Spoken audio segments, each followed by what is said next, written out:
We're going to kick off the meeting. Today is Thursday, April 3rd? 3rd. 3rd. And tonight's meeting is the Developmental Review Board for the Town of Essex. First item that we would like to take care of is at least a quick introduction of the commissioners that are here. I'll start to my left. Yep, Hubie Norton. Nick Martin. Sharon Zukowski. I'm Ian Carroll, Stephanie Bixby. Trevor Williams. and we have staff here as well. Staff being Hello, I'm Keck Johnson, town planner. Sharon Kelly's only administrator. and minute taker, secretary of the evening. First thing that we have on here is we'd like to take a look at our agenda for the evening. Those of you who are coming in, there should be a copy of the agenda that we have. I will ask the commissioners if you had a chance to review the agenda. And have we any changes that we would like to make to the agenda? Trevor?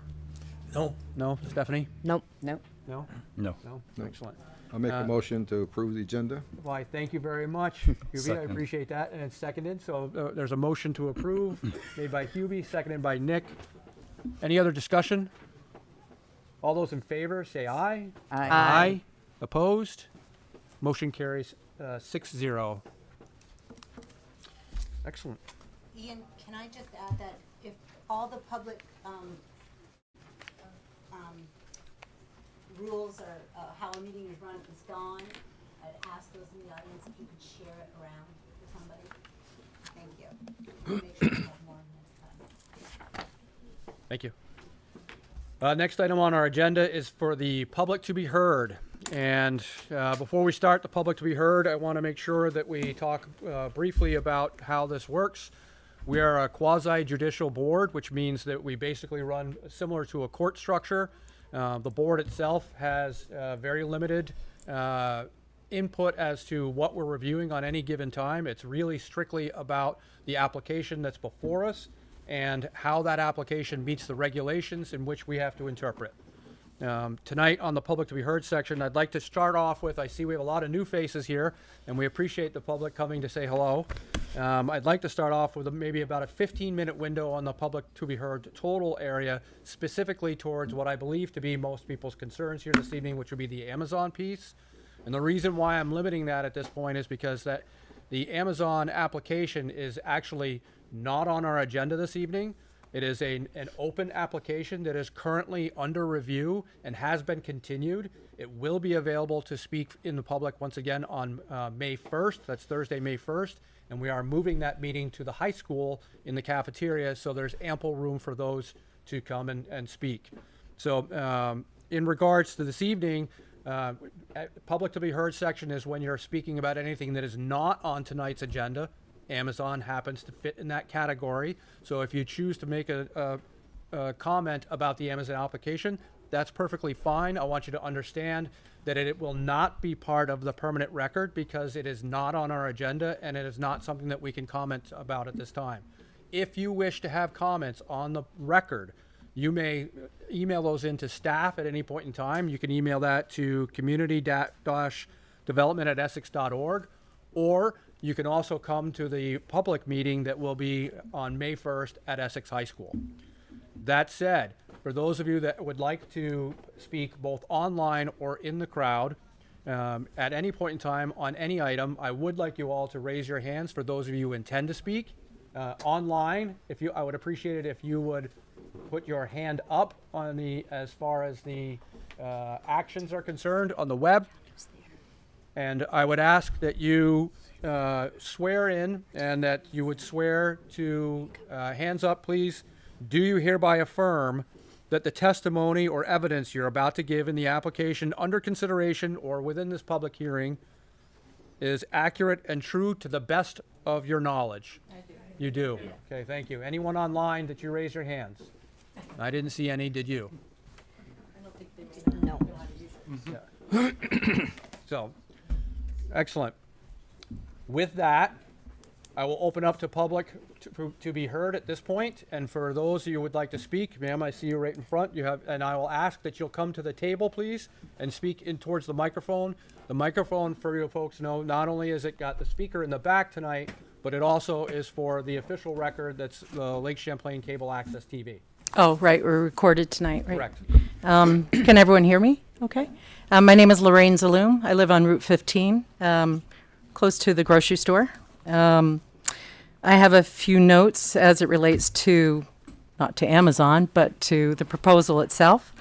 When I looked at the staff notes on the site proposal, it said the purpose of the site plan review is to ensure compliance with the town plan, the zoning regs, and conditions of any previous approvals. And when I look at the particular zone, which is RPDI, the Resource Preservation District, for people who don't live in the area, it is a very special district to us. It used to be our watershed, or still is a watershed, but it used to actually supply water to our town. And it sits right above the Winooski as well. And we've had years of clear cutting going on in there, really more aggressively since 2017, and when it was purchased by a different developer. And when you look at the zoning regs, it says on 214 Resource Preservation District Industrial, the RPDI table, says that the purpose, the objective of the RPDI and the related O1 district, there's a smaller area, is to protect such natural attributes for public enjoyment and to carry out development activities in harmony with the natural surroundings. I ask people to please visit that area, take a drive through, and look at the monstrosities that have been put in there on their watch, on our Planning Commission's watch. It is atrocious.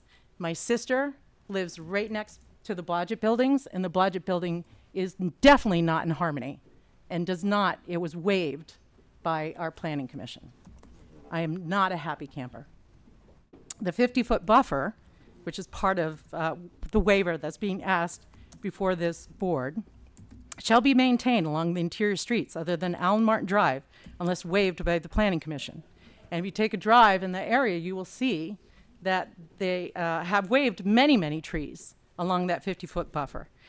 And it has been said over and over again, it's for streetscaping and continuity, I believe, for aesthetics. I drove down Corporate Drive the other day. I don't know if any of you have done that recently because I had to be there. And it does not look aesthetically pleasing. When I drive in the areas where the trees are still intact, it is very aesthetically pleasing. I don't like seeing those buildings. The buildings, there's no form code, there's no uniformity to it, there's no uniformity to the streetscapes. There are trees that are missing that were supposed to be put in. There's no oversight for what's happening. I'm very disturbed with this tract. We also have members that will say, but there was precedent. The precedent that we need to rely on is when IBM was there originally. And you can see that if you go on Google overhead in the docks, you'll see what In Harmony used to look like. It was a huge build, and it was IBM, and it was quiet. We could live there. We're residential in that area. There's no business being there.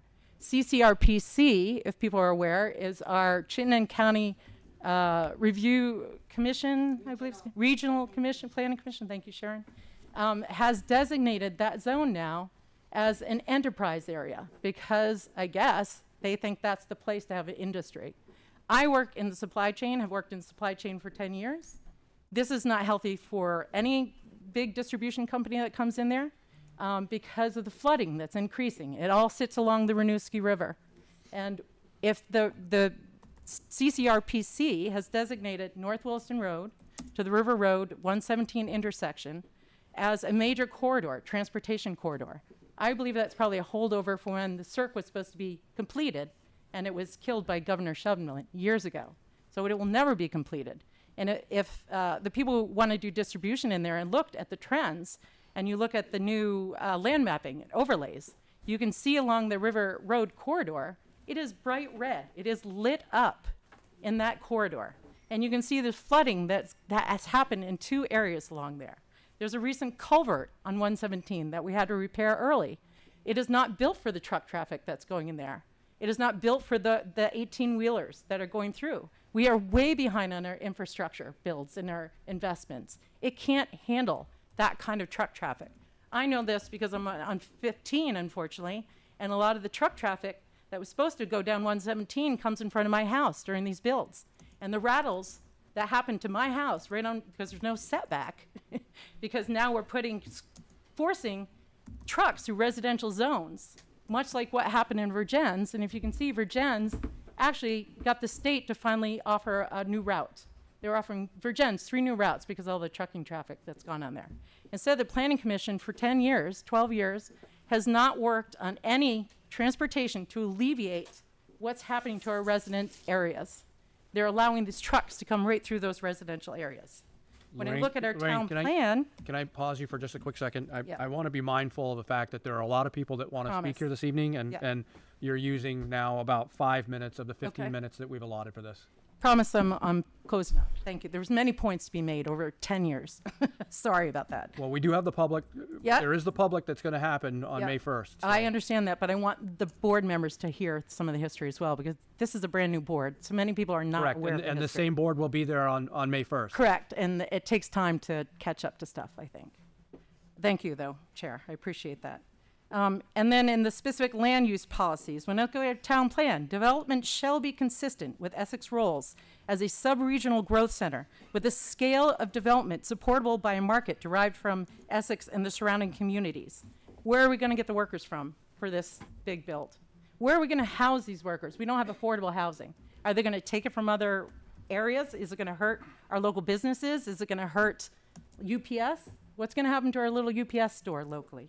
When I look at economic growth area, the economic development, general policy, economic growth shall be diversified with development occurring in and around the Essex Town Center, Susie Wilson Road corridor, and Saxon Hill RPDI. Amazon is already being distributed. This does not speak to diversifying our economy at all. This does not bring anything to the table in terms of that. My other concern is our property tax increase. I see we're now working on saving for a truck and a ladder truck because these builds are so big, you can't reach into them. Sprinkler systems can be added, so on and so forth. But I don't see this as a capital gain for us at all, because when I look at the more you build, the more my taxes go up. I'd like to keep ours at 0.79% where we are now. I see the city is approaching at 1 almost. We're not Burlington. We're unfortunately not well positioned for this kind of build. Thank you very much for your time. Sorry about my rant. I appreciate it. Thank you. Do we have anybody else in the room that would like to say something? And I'll ask, please, at this point, if there's no new information, if you don't mind, please, so that everybody else has an opportunity to just give us a ditto, that would be great. We would appreciate that. Sharon? I would suggest that maybe if people who haven't spoke at the last meeting are present today, go first in light of the 15 minutes. I think that's fair. Thank you. Yep. Commissioners agree? Sure. Is there anyone that has not spoken at the last meeting that would like an opportunity to speak at this meeting? Yes, sir. Come up, and if you would sit down, state your name and your residence. Hi, my name is Brian Clifford. I live on Tanglewood Drive. I didn't make it to the first meeting, but I'm sure we probably heard a lot about how this is a great economic opportunity. I think it probably is, just not for us. The money doesn't really flow that way when you're doing business with one of the world's biggest monopolists. The facility will simply be another foothold for Amazon to put local businesses under, which is what their expansion is all about. They want to sell us cheaper things faster than what our local neighbors are able to offer us in their shops. They don't want coexistence with local businesses. They don't even want competition. I know we're hard up for jobs around here, but these aren't the kind of jobs we want. I actually worked in the Amazon warehouse once upon a time, but I never actually worked for Amazon. Almost everybody in that warehouse worked as contractors, so they could avoid paying us health insurance and make it easier to fire us, which I think we should kind of keep in mind that Amazon doesn't have an actual commitment to our community beyond meeting growth targets. And if things don't work out, they'll be gone. I think we could be doing more to support our local neighbors who are running businesses and doing everything they can to get by. And I think that bringing in Amazon to our community makes that harder for them. Thanks. Thank you. Do we have anyone else here in the room? Yes, ma'am.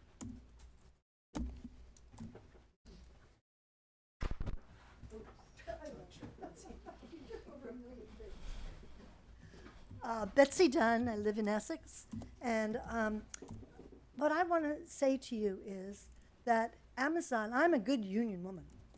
I helped start the union at the hospital, and they are not good union people. they don't want to have a union in there. They don't want to give fair price for salaries. And as just was spoken, they also don't like giving out any kind of insurance. So that will fall on us then to take care of all their insurance needs. I don't feel like I want to subsidize Amazon. I think Jeff Bezos has plenty of money to spend it where it needs to be spent. And I think we need to think about what we're bringing into this town, just not, well, we got someone to take this spot. I think about the kinds of things we're bringing into our town and what good and beneficial things they're bringing us.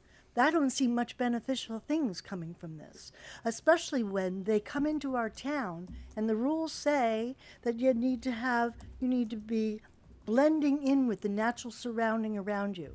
And I'm sorry, I know this is a little of a repeat, but we do need to blend. And those places that were given a waiver and they didn't have to do a really nice job of kind of concealing what's behind there and make it pleasant to look at when you go back there. You know, bikers are back there, and people are going to come to our area because we're going to try to build different things from the Parks and Recreation and from conservation and trails.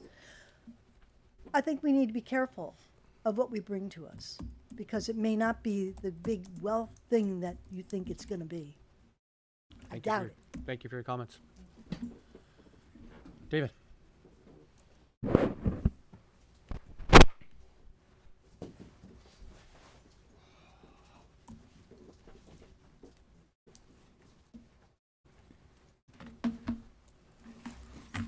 Name is David Scopin. I'm going to give you an abridged version. I noticed board members are good at telling me over and over again, I'm just following the regulations. And you're a quasi automotive, I forget. Judicial. Judicial, okay.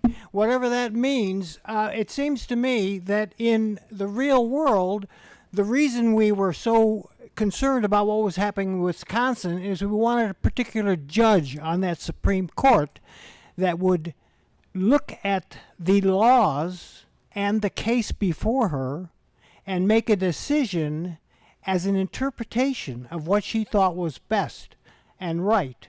And you, I feel, should be doing the same thing, which means that when you go to a vote, the likelihood you're going to have 7-0 is extremely slim. And I'd like to give her your humanity back. You don't have to hide behind regulations is words on paper. You've got real, honest-to-God human beings here that live in this community and are dedicated to it, and they deserve as much as a piece of paper which you are open to actually look at and realize that it gives you an awful lot of room to come up with what this community wants. And this idea that, well, we'll just do a, what the heck's it called? A waiver. We'll do a waiver. You're doing so many waivers, and that from what my current understanding is, you get a waiver, you can break all the rules. Give me a break.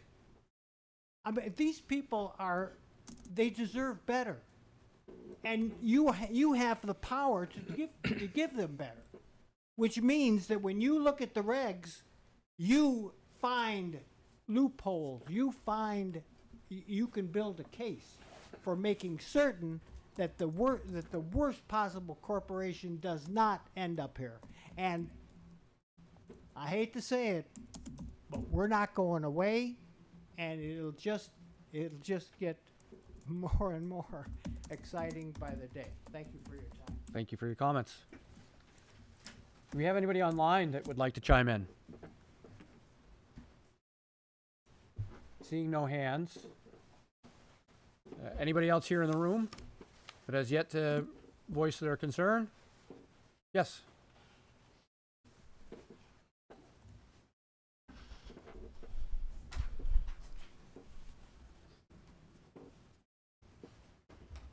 Hello. My Name name and is Isaac. I live in Burlington. I'm curious, if I ask questions, is there a period in which they are answered? Generally, if you have questions for the proceedings, then you can certainly send those in to communitydevelopment@essex.org, and they'll be answered that way. This is really just the open spot where you get an opportunity to provide comments about something that's not on our agenda for the evening. Okay. Well, I had a couple questions, so I'll just state those.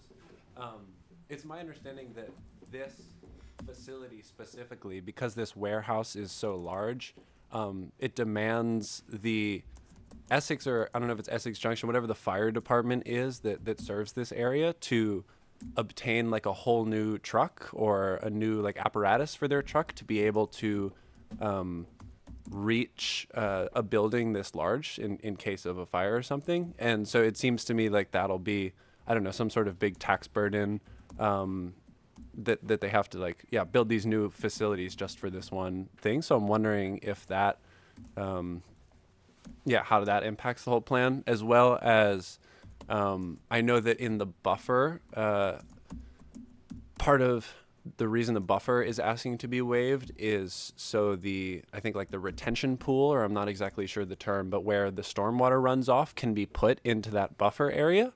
And I'm wondering why it cannot be put in the rest of the area so the buffer can remain what it is supposed to be, what people have talked about many times, a place where those trees are able to suck up that water before it goes into the Winooski and are able to provide the sound barrier and the visual barrier from the road. And so, it's my understanding that there's some sort of like soil hydrological tests that need to occur to figure out where the retention pond can go. And I haven't found anything that says why that pond couldn't go in the regular development area and not in the buffer. And so I'm very curious about that and why the waiver would need to happen if the retention pond could go in the regular development area. I think that's what I have to say. Thank you. Thank you. Thank you for your comments. Okay, coming up on 6:53. Do we see anybody else in the room that has?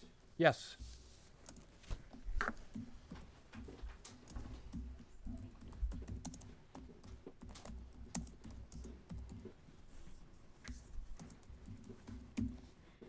Hi, everyone. My name's Kenzie. I live in Bristol, but Vermont's small enough I consider you all my neighbors, right? And I wanted to talk a little bit more about traffic and Skinnell Properties and their application, including their traffic plan. So in their application, they're claiming that there are going to be 90 trucks in the morning time and 82 trucks in the afternoon. And on my drive over here from Bristol, those pinch points between the interstate and here are tough on a good day. And, talking to my friends at Phoenix Bookstore and other folks who live in Essex, I want Essex to be an accessible place for people to come. I grew up in the land of traffic in Northern Virginia, and I remember the sentiment of, oh my gosh, I'm not going to that part of town, to that store today, because I don't want to get stuck in traffic, right? But more importantly to me, I've been reading up on the town plan and what an RPDI means and what it means to be in harmony with nature. But I've also been reading about the health effects of truck exhaust and noise pollution on child development. And folks, it is not looking good. And I don't really see any local oversight to ensure that Amazon's promise to not use Sand Hill Road or Allen Martin Drive will actually be upheld. And that's near an elementary school and a middle school. And that will be greatly impacted. And I've been talking with folks who walk their dogs on these roads and recreate on these roads. So this really seems like a bad deal, not only for the people of Essex, but also for the people of Vermont. It feels like we're exchanging more traffic and more impervious surface that's going to continue to pollute the Winooski and exacerbate flooding for low wages, union busting, and some really not climate-friendly policies. So I hope that we choose better for the people of Essex and really, really think about what this is going to bring to our state. Thank you. Okay. Anyone else? Anyone online? Okay, seeing none. I think at this point we can move on. We appreciate, I do want to make sure publicly that the board thanks, I speak for the board, but I thank everybody for coming this evening. It is important that you have your moment and you have the ability to make your comments known and heard. We appreciate that, and we appreciate your time this evening. Thank you for coming. If you plan on staying for the rest of the meeting, we would appreciate that you just remain seated and keep quiet as we move along with our proceedings. If you have no further interest on remaining this evening, if you could just usher yourselves out quietly and quickly, we'd appreciate that. And I'll pause for a few minutes to allow that to happen. Thank you. Thank you. Yep.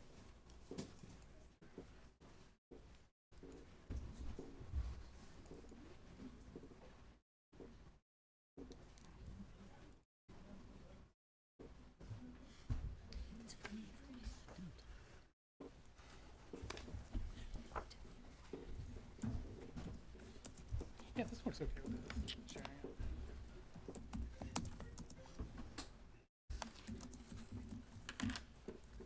Okay. Next up on the agenda we have is the public hearing section of this evening. This is an opportunity where, for those of you who haven't been here before, this is an opportunity where we have applications that are before the board to be reviewed this evening. We have two that are on our agenda tonight, and I would, at this point, take a motion to open the public hearing. So moved. Seconded. Okay. Motion was moved by Nick, seconded by Sharon. Any further discussion about opening the public hearing? No. Hearing none. All those in favor say aye. Aye. Those opposed? The ayes have it at 6-0. And I would just point out for the record that the public hearing is still open It's a continue. For A, correct. That's correct. Thank you. This was a continuation, so the public hearing remains open. We'll start off with the first item that we have tonight, which is a continuation from March 6th. This is a final minor subdivision by applicant Kenan Heco. Heco. Hero. Yeah, okay. Fair enough. Quickly, if we'll have just staff, just give us a quick rundown of where we're at. Sure. Where we stopped last time, the applicant was proposing 2 new homes. There was a question about the view impacts because it's in the Scenic Resource Protection Overlay District, and DRB members were hoping to have some extra time to get a chance to visit the site, and we're also looking for some additional review materials from the applicant to better understand the view impacts. So I believe that's where we are now. I don't know if, I don't have any additional information to add at this point. Okay. Commissioners, any questions for staff? Not yet. Not yet. Okay. I would invite the applicants, if you don't mind, come right up to the table here if you would. We switch things up on you a little bit. Want to come up? Sure.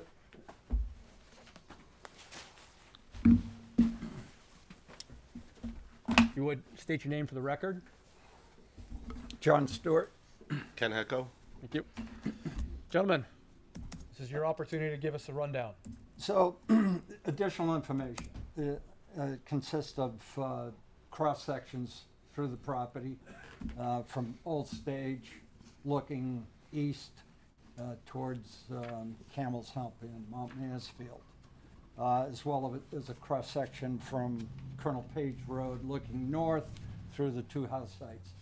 The former cross sections place the houses at or below the elevation of Old Stage, and there's also existing screening in place that is provides additional buffer visually, so that the 2 houses will not be a visual impact from Old Stage Road.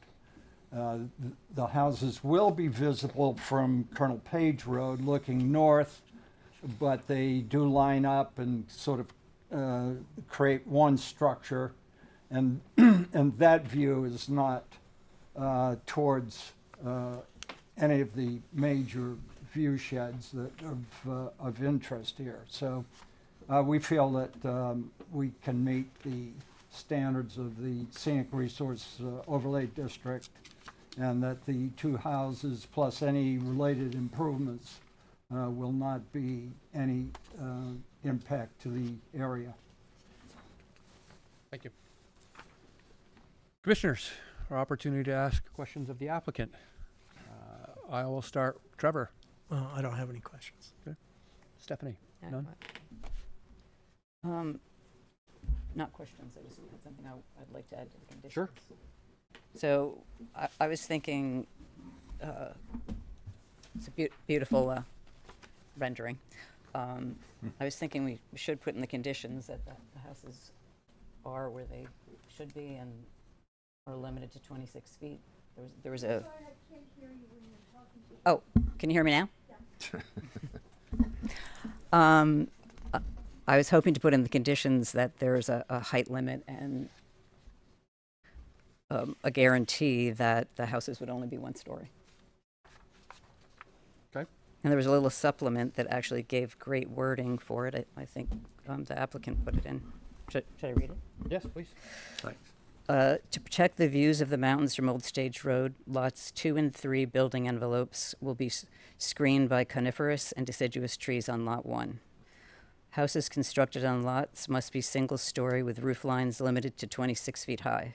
Roof lines must be at or below the height of Old Stage Road surface so that the houses will not be visible. Probably better not to be visible from Old Stage Road. Yeah, because people are gonna see the houses.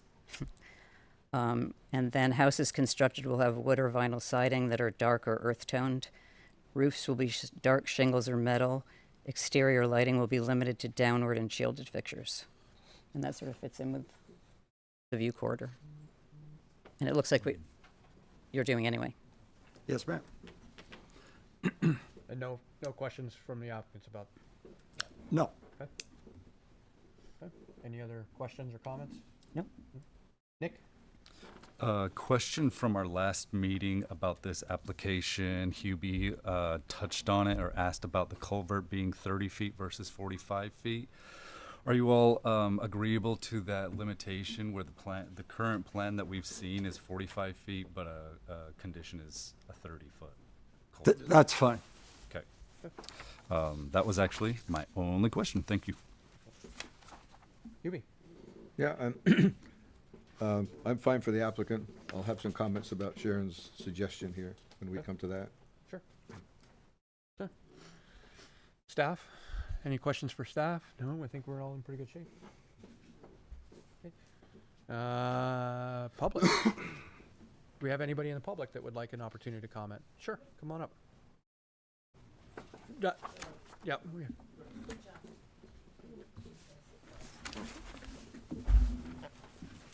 Can we just put a chair up towards the front rather than so we don't have to have people? Yeah. Let's do that. So yeah. Just so we don't have people having to like kangaroo back and forth. That'll work. Watch your step. Does that work for you, ma'am? Lois Whitmore. I'm your neighbor from the catty corner. Beautiful. I actually have a question for the town, which is because of the increased number of people that would be using that road, we've seen an awful lot of accidents on that corner. And we have a lot of very, very loud trucks and a lot of very, very, very fast traffic. I wonder if you might consider some other approach to the intersection, which only has stop signs in 2 ways. We live in the house, the big brick house on the corner, and they land in our garden, they land in our ditches, they land across in your yard on a fairly regular basis, even though the sight lines are apparently clear. And I wonder if there's anything taken into account that there will be more people using that area because of this development, whether either enforcement or changes to the corner could be affected. I think that's an excellent question, and I think that's actually something that would be up to the planning commission, staff. Can I ask something to clarify? Sure, please, yeah. Are you talking about higher traffic and speeding traffic on Colonel Page or on Old Stage? Okay, thank you. Intersection of Old Stage, Brigham Hill. Okay. Our house is right on that. But primarily the traffic that you're concerned of And is it's on. Milton traffic going one way, and it's traffic on Old Stage going the other way, and traffic coming up from Colonel Page. Three-dimensional. Right. Okay, thank you. Thank you. Anyone else in public? Yes, come on up.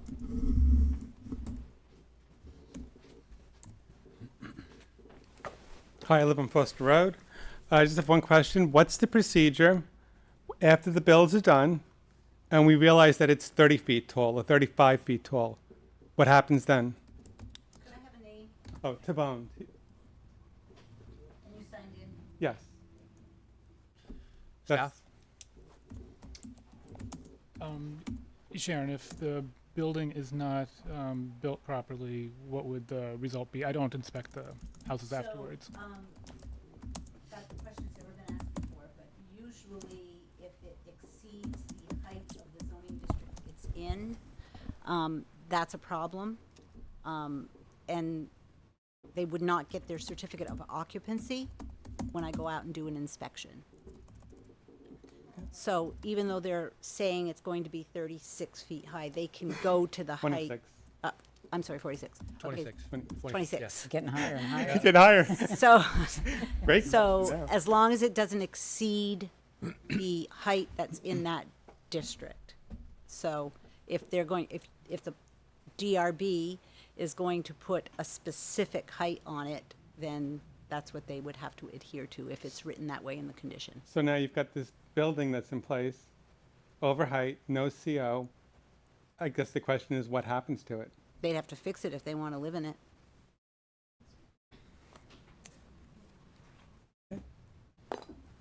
That answer your question?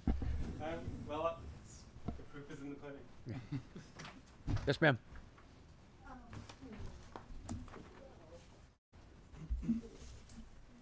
Betsy Dunn. That has happened before, where the building was built taller than it was supposed to be with no checks when they're building. I'll finish and then you can correct me again. No, I was just gonna say direct Okay, to the- thank you. And it has happened before, and all they had to do is put on a balconies to make it look better. They didn't have to take down the edifice at all. That's right there on the corner of Old Stage and 15. And so it happens because we, the town, are not good at going out and checking as it's being built. A lot of places, you get the bare bones up in, what do they call that, the studding? Framing. The frame. And they get checked to see is it the right size before they go to the next. And when they put in the electrical and all they have people come in and look at it then. They don't wait until the whole thing is done and then go and look at it. And I think that's really something you should probably consider having if it becomes, because it can become an issue. Okay, thank you. Thank you. And if I could just reply to that. You could make sure you have the microphone. The town does not have building codes, so if the project being built were multifamily, the state, or a duplex, I believe, the state building codes come into play and they do those type of inspections. So, but for right now, the town has no building code, so I would not be doing spot checks like that, and they would pay the price when it comes time. They do also have an option to come back to the planning commission if they put a condition specific to a certain height, and even if it exceeds the 40-foot height, let's just assume, I'm thinking it might be that, in that zoning district, to request a waiver. Whether they get it or not is a whole different ballgame. But so the option would be that I should have said that the first time, that is an option that they have before I would Correct, CO. process, right? CO. Thank you. Okay. Do we have anyone else that has any questions about this particular application this evening? Anybody online? Okay. Seeing none. Any further discussion with the with the commissioners in the public? Seeing none. I will take a motion to close the public hearing. Seconded. I mean, I motion to close the public hearing. Thank you. Just getting ahead of myself. Yeah. And I'll second. Okay. Motion to close public hearing made by Sharon, seconded by Nick. Any further discussion? Hearing none. All those in favor say aye.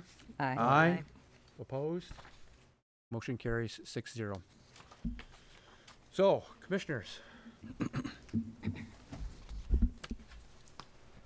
Hubie, I think you had something to. you had Oh. something you wanted to. Yeah, I'm not in favor of, the line that says houses constructed will have wood or vinyl siding that are dark or earth tone. Roofs will be dark shingles or metal. I don't think we want to start telling people what color to make their houses or their roofs. Well, I only did that because the applicant said he was going to do that anyway, so Yeah. it wasn't going to. Well, I think I don't like making that a condition. Just because it was a scenic resource area, I think that would look good. Yeah, again, as far as I'm concerned, if they wanted to paint their house purple, all right, that is, No. well, we're deciding on where the structure fits, okay, and not how it looks, all right? Well, I know. I had to call Sharon when I did my house and had to be green or blue or something. So. Yeah, no, I just, you go down to Cape Cod, you gotta have your trim has to be certain pastels, and there gotta be shakes, and, no, we don't need to go there. I would just add that this property is not in the business design control Okay. area, which sometimes they push for a color, Right. even though they can't But require it. you can push for a color if it. Just saying, for the regulations, as far as the regulations go, the only business design control regs. Yeah. I was just thinking the view corridor and the way it's going to look. No, I don't disagree with the first part of your condition, to have the height limit, the screening and so on, because I think How that's. about, because I'm probably going to lose on this. How about we put it in the conditions and that makes it, not the conditions, the findings, and it makes it optional. It could Which be- means so it means nothing, Could be a but finding that, what? I don't know. And how would it be the finding? What would be the finding? Sharon wants it that way. Okay, Yeah. I'll let go on that. Yeah, no, you say, yeah. No, I just, like I say, that's. Gotcha. I think we're starting to, Okay, Yeah. Start a precedent. I hope it's not purple. yeah, well, I hope so too, but, again, telling people what color to paint their house is, Any other comments, Nick? My only comment would be that if Commissioner Sharon has a strong recommendation in this language, that you would make the proposal and potentially striking that requirement for color, and then the rest of the board can vote on. Should I make the motion to have the wording as it is without the color? That is your decision. That's where we'll go with that. I agree with your advice and make a motion to, should I just, Maybe We others haven't, should. before we make a motion, we want to make sure we hear from Oh, the other commissioners. sure. So. Trevor? No, I agree with Hubie that, maybe just extract the, thing about the colors. okay. Fair. I just want to know when the district says you can go 40 feet high, why we would cut that in half.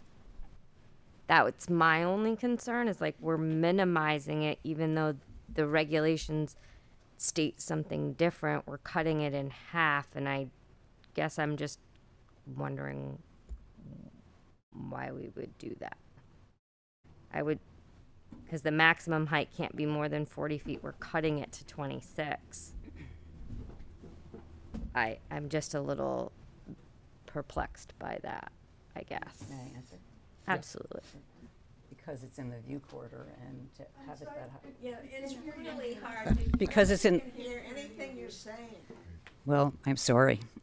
Because it's in the view corridor, and it would block the view if it's 45 feet high. So this is a 40. 40. 40. Max height is 40. Sorry, I'm used to saying 45 for the Saxon Hill. It's in a view corridor, so 40 feet high would block the view, which is sort of why we continued the hearing, to make sure that we weren't interfering with the scenic view corridor. Which I is guess why- I'm trying to get, but if this is the regulation for the view corridor, maybe I'm looking at the wrong table. We can make it stricter to make sure that these houses do not interfere with the view. I'm looking at the wrong. No, could I just ask a question? Is the applicant okay with 26 feet? I would just like to suggest to the board, it's more important not to set too many regulations to make something aesthetically pleasing versus trying to regulate too many things on it to make it look how it has to be because of regulation. So it'd be more of an eyesore trying to regulate and have the architects work around. For example, if it came at 26.5, let's say, you know what I mean? That means that we have to change stuff out, change the roof pitches, change. I think it'd be more important to have something aesthetically pleasing in there versus limiting it to that, which I'm open to work around. But if we're concerned around actually what it looks like between 26 and 28, even 30, it would not make any difference on where people would be viewing it from. But it would change a lot on how designs would have to work. Again, happy to abide by either or, but if the concern is on how this will impact the actual view, I think it's more important to not to add like the colors and all these kinds of, because then you're trying to make it work with the regulation versus something that's going to be pleasant to look at, and the houses won't be purple. That is definitely not the plan, but I think limiting it to what type of siding and this kind of stuff would be, it would be hard to make it look, you know, something pleasant to look at. For a single-story house, I would think that 26 feet would be more than adequate. I mean, we could go 26.5, and that would give you all. Oh, that was just an example. Like I said, I'm happy to. No, go for either, I'm but, saying yeah. like, a two-story house is 26 feet, so this prevents somebody from putting in a two-story house with a giant roof with a balcony on it, because it does happen. Yeah, no, everything happens. So I get, I'm not gonna, I agree to take out the wood and the vinyl siding colors and roof colors. Yes, Ken. Stephanie, I think you are reading the regulations right. That Am they that they would be entitled on this property to have a maximum height for their building of 40 feet. So, are you saying then that that would be a condition that would run with the property in the future? That future there'd be a restriction on it that future owners would not be able to increase the height either without coming back for additional review? I mean, I think I think it would have to be. They would have to come back. It would for an have to. amendment to put a second story or exceed, if you're going to. If we're you're gonna not cap going the to go height. The 40-foot height restriction for that district, and even otherwise, they're claiming 1 story. If you condition it as a 1 story, then whoever, if he sells, if somebody comes and wants to put on a second story, they would have to come and amend the regulation. But the height would still remain at likely 40 feet for that zoning district. There's been no discussions to change heights. I think I'm more inclined to require that it remains as a single story, and I can't imagine a 40-foot single story. That'd be a heck of a cathedral ceiling, so. Have you seen Saxon Hill buildings lately? Yeah. They're 40 and 45, and they're all 1 story. Yeah. I think there should be a height limit, because that prevents somebody from doing something like that. Well, I would say that the applicant has given us cross-sections, 2 different cross-sections, 2 different views, and they're showing the buildings, I believe, at 26 feet. Yes, sir. Right. So that should be. So that's what they're asking for. Yeah, and so it should be no problem to put yeah, that in the right. conditions. Yeah. Yeah, They're not asking for a warehouse. right.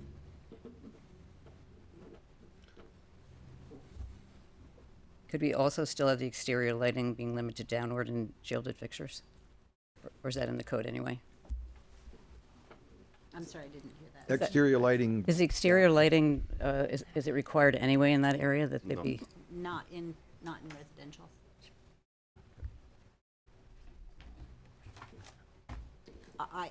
they're asking for 26. I would recommend giving them a little bit of wiggle room for the reasons that Ken had mentioned with Right.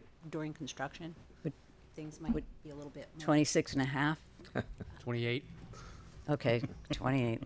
I don't see a difference from, I mean, 26 height to- restriction is 40 in the zoning district. Right.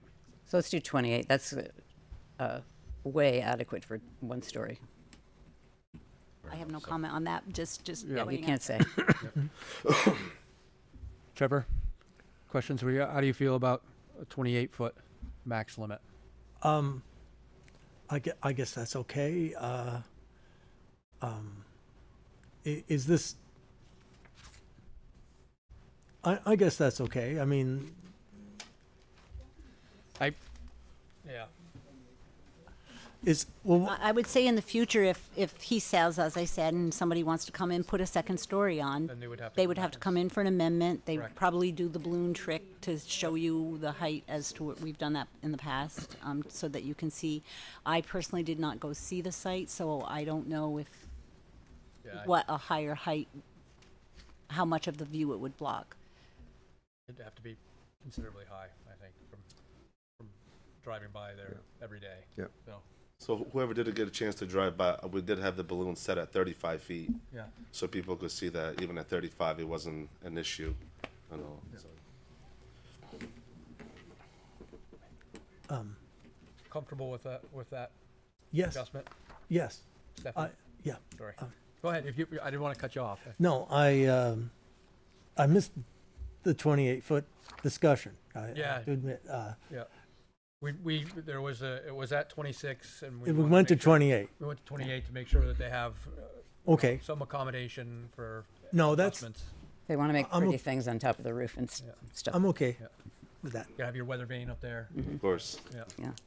Windmill. Stephanie? I mean, Is this an adjustment you can live with? I can live with this adjustment. We set the regulation to be a certain height even in this district, so to limit it even more to me instinctively doesn't feel correct, but I can live with a giving somebody a buffer, range such as the 28, so the 26 to 20, I can live with 28.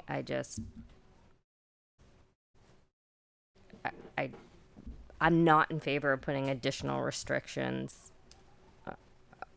on things, but Noted. I can live with the 28 for them. I just don't want them to do 26 and a half or 27 and it be a big thing and they can't get their occupancy over a few extra feet, because I don't see it as being a blocked view at that height. So I can live with 28. And then that way, if somebody does buy it, they can come back and ask for that additional height if they wanted to. Or if they wanted to put an addition on, they could always come back. So I can live with that. Okay. Nick? The plan was for a 26 foot, and we're giving them more than that, so I would be fine with it. QB, are you okay with Yeah, okay, just, we should say measured from the highest ground point Yep. at the house. Sure. Okay.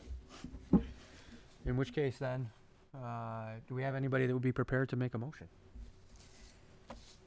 I'll make the motion that we approve this application as warned and presented with the following conditions.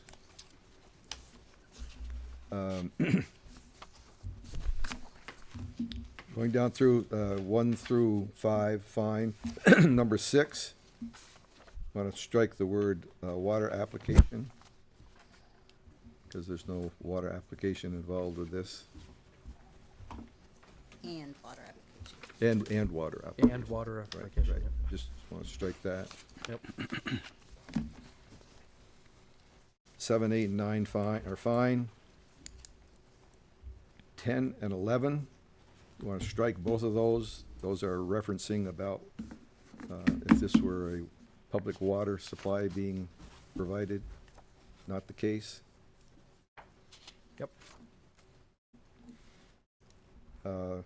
Number 12 through, these would all be renumbered, of course, Yep. depending on the way as they're listed here now. 12 through 17 are fine.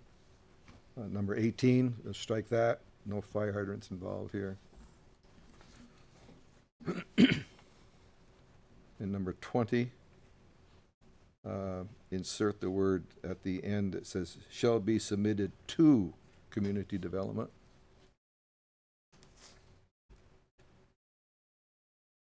What line? What line is that? Oh, I'm sorry, line 300.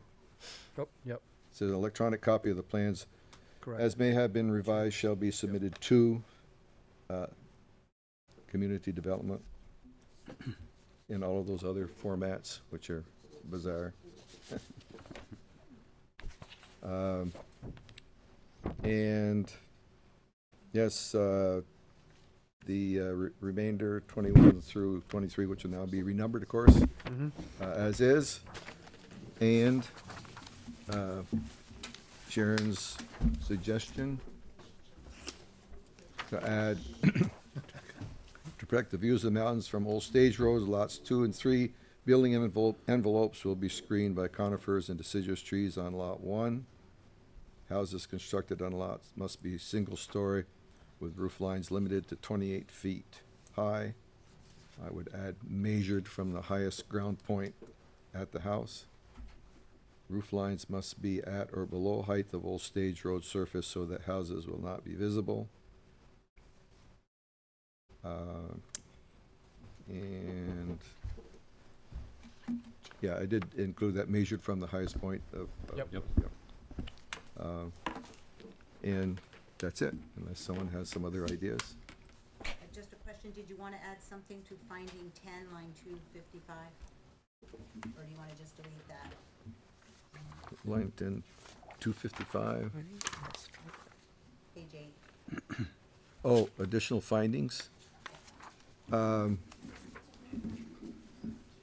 We can say that, yeah, I think it's wise to say applicant has provided cross-sections from Old Stage and from Colonel Page, indicating house heights of 26 feet, referencing the visual impacts from both of those locations. Because that's really why we're here. So that's a finding, and that will follow on with that last condition. Yep. Will you give me that condition that you read? Yeah. And plus, I added a couple things in there. Ma'am, I see you have a hand up. I want you to understand that we are not in a public setting at the moment. So we'll finish up with this business and then we can answer a question. We close the public. It's already been, the public hearing has already been closed, so. You can certainly do so electronically. You can send an email in to the staff, but.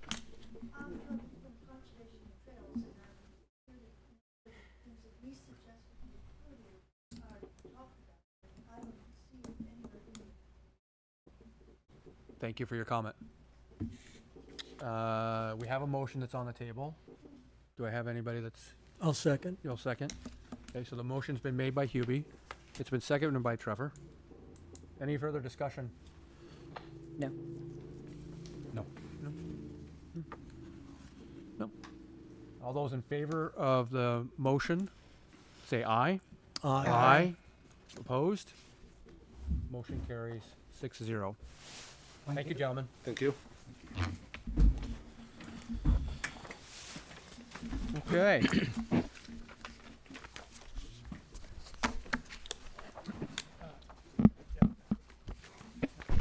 Let's see, the next item we have up for bids this evening.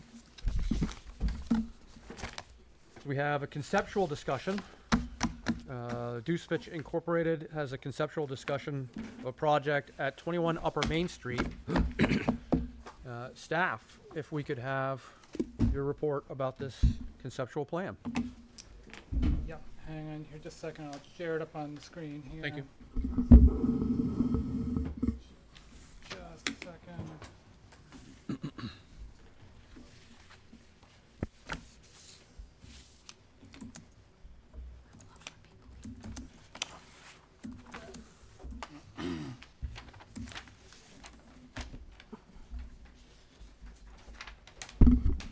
So the applicant is interested in having a conceptual discussion tonight, so there's no staff report, about a proposed project at the corner of Orleans Road and Main Street, Route 15, where they're proposing two fourplexes that you can see on the screen here.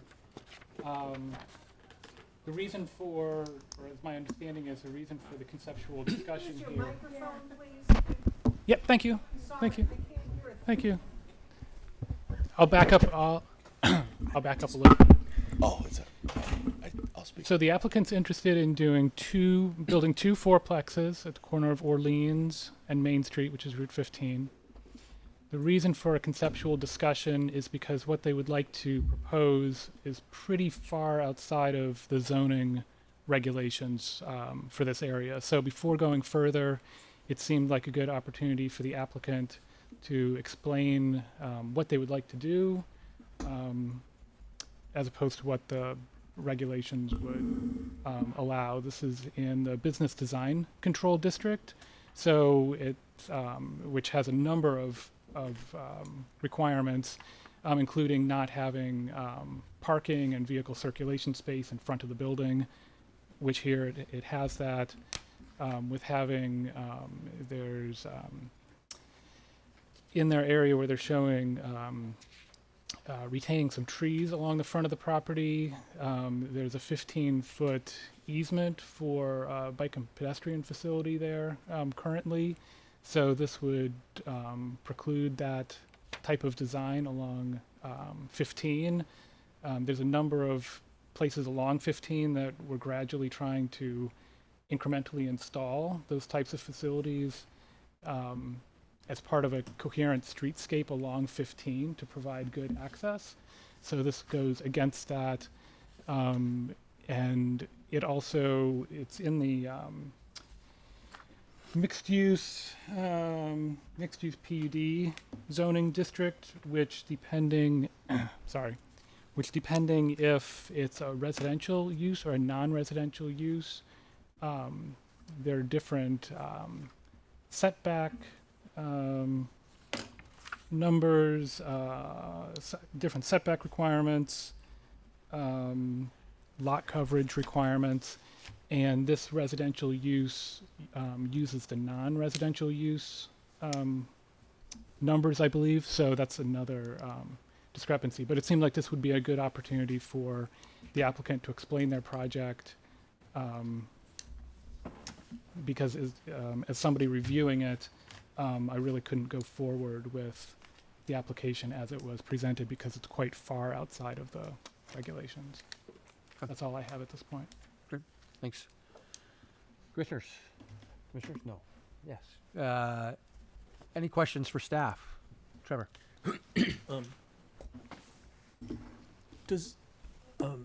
So it's, the numbers they used are not right for the zoning district? Yes, that's correct. So it's in the mixed-use PUD zoning district and also in the business design control overlay district. Okay. So this, and I'm no lawyer, but isn't this falling under the new legislation that is allowing for developments within areas where there is infrastructure in place that doesn't have to meet all of the regulations? Where am I on that? The new housing regulations changed the allowable density of housing created on the lot, but it does not change our required setbacks, height limits, lot coverage, other requirements that we have. It only changed density then, is that correct? That's correct. And some other regulatory procedures necessary, is that right? Is it, or? Well, just because it allows extra density doesn't mean that the other regulations don't have to be followed. Okay, so if they don't have enough room to achieve that density, then it doesn't. That doesn't override our other requirements that we have. Right, okay, so it's only the density then, all right. That's correct. And this- And the parking requirements. Okay, and this qualifies for that because of the water line and sewer infrastructure that's available there. That's correct. It has both water and sewer available.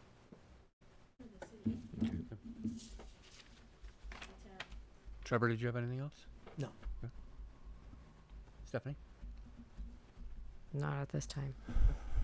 Sharon? Nope. Nick? No. Okay, you good? For the moment, All right, let's hear from the applicant. Thank you. If you Brian stand. Brian Courier, O'Leary Burke Civil Associates.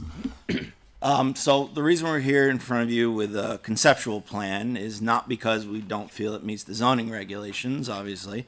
We're here because the path forward with this proposal is a site plan application, which is a one-step process.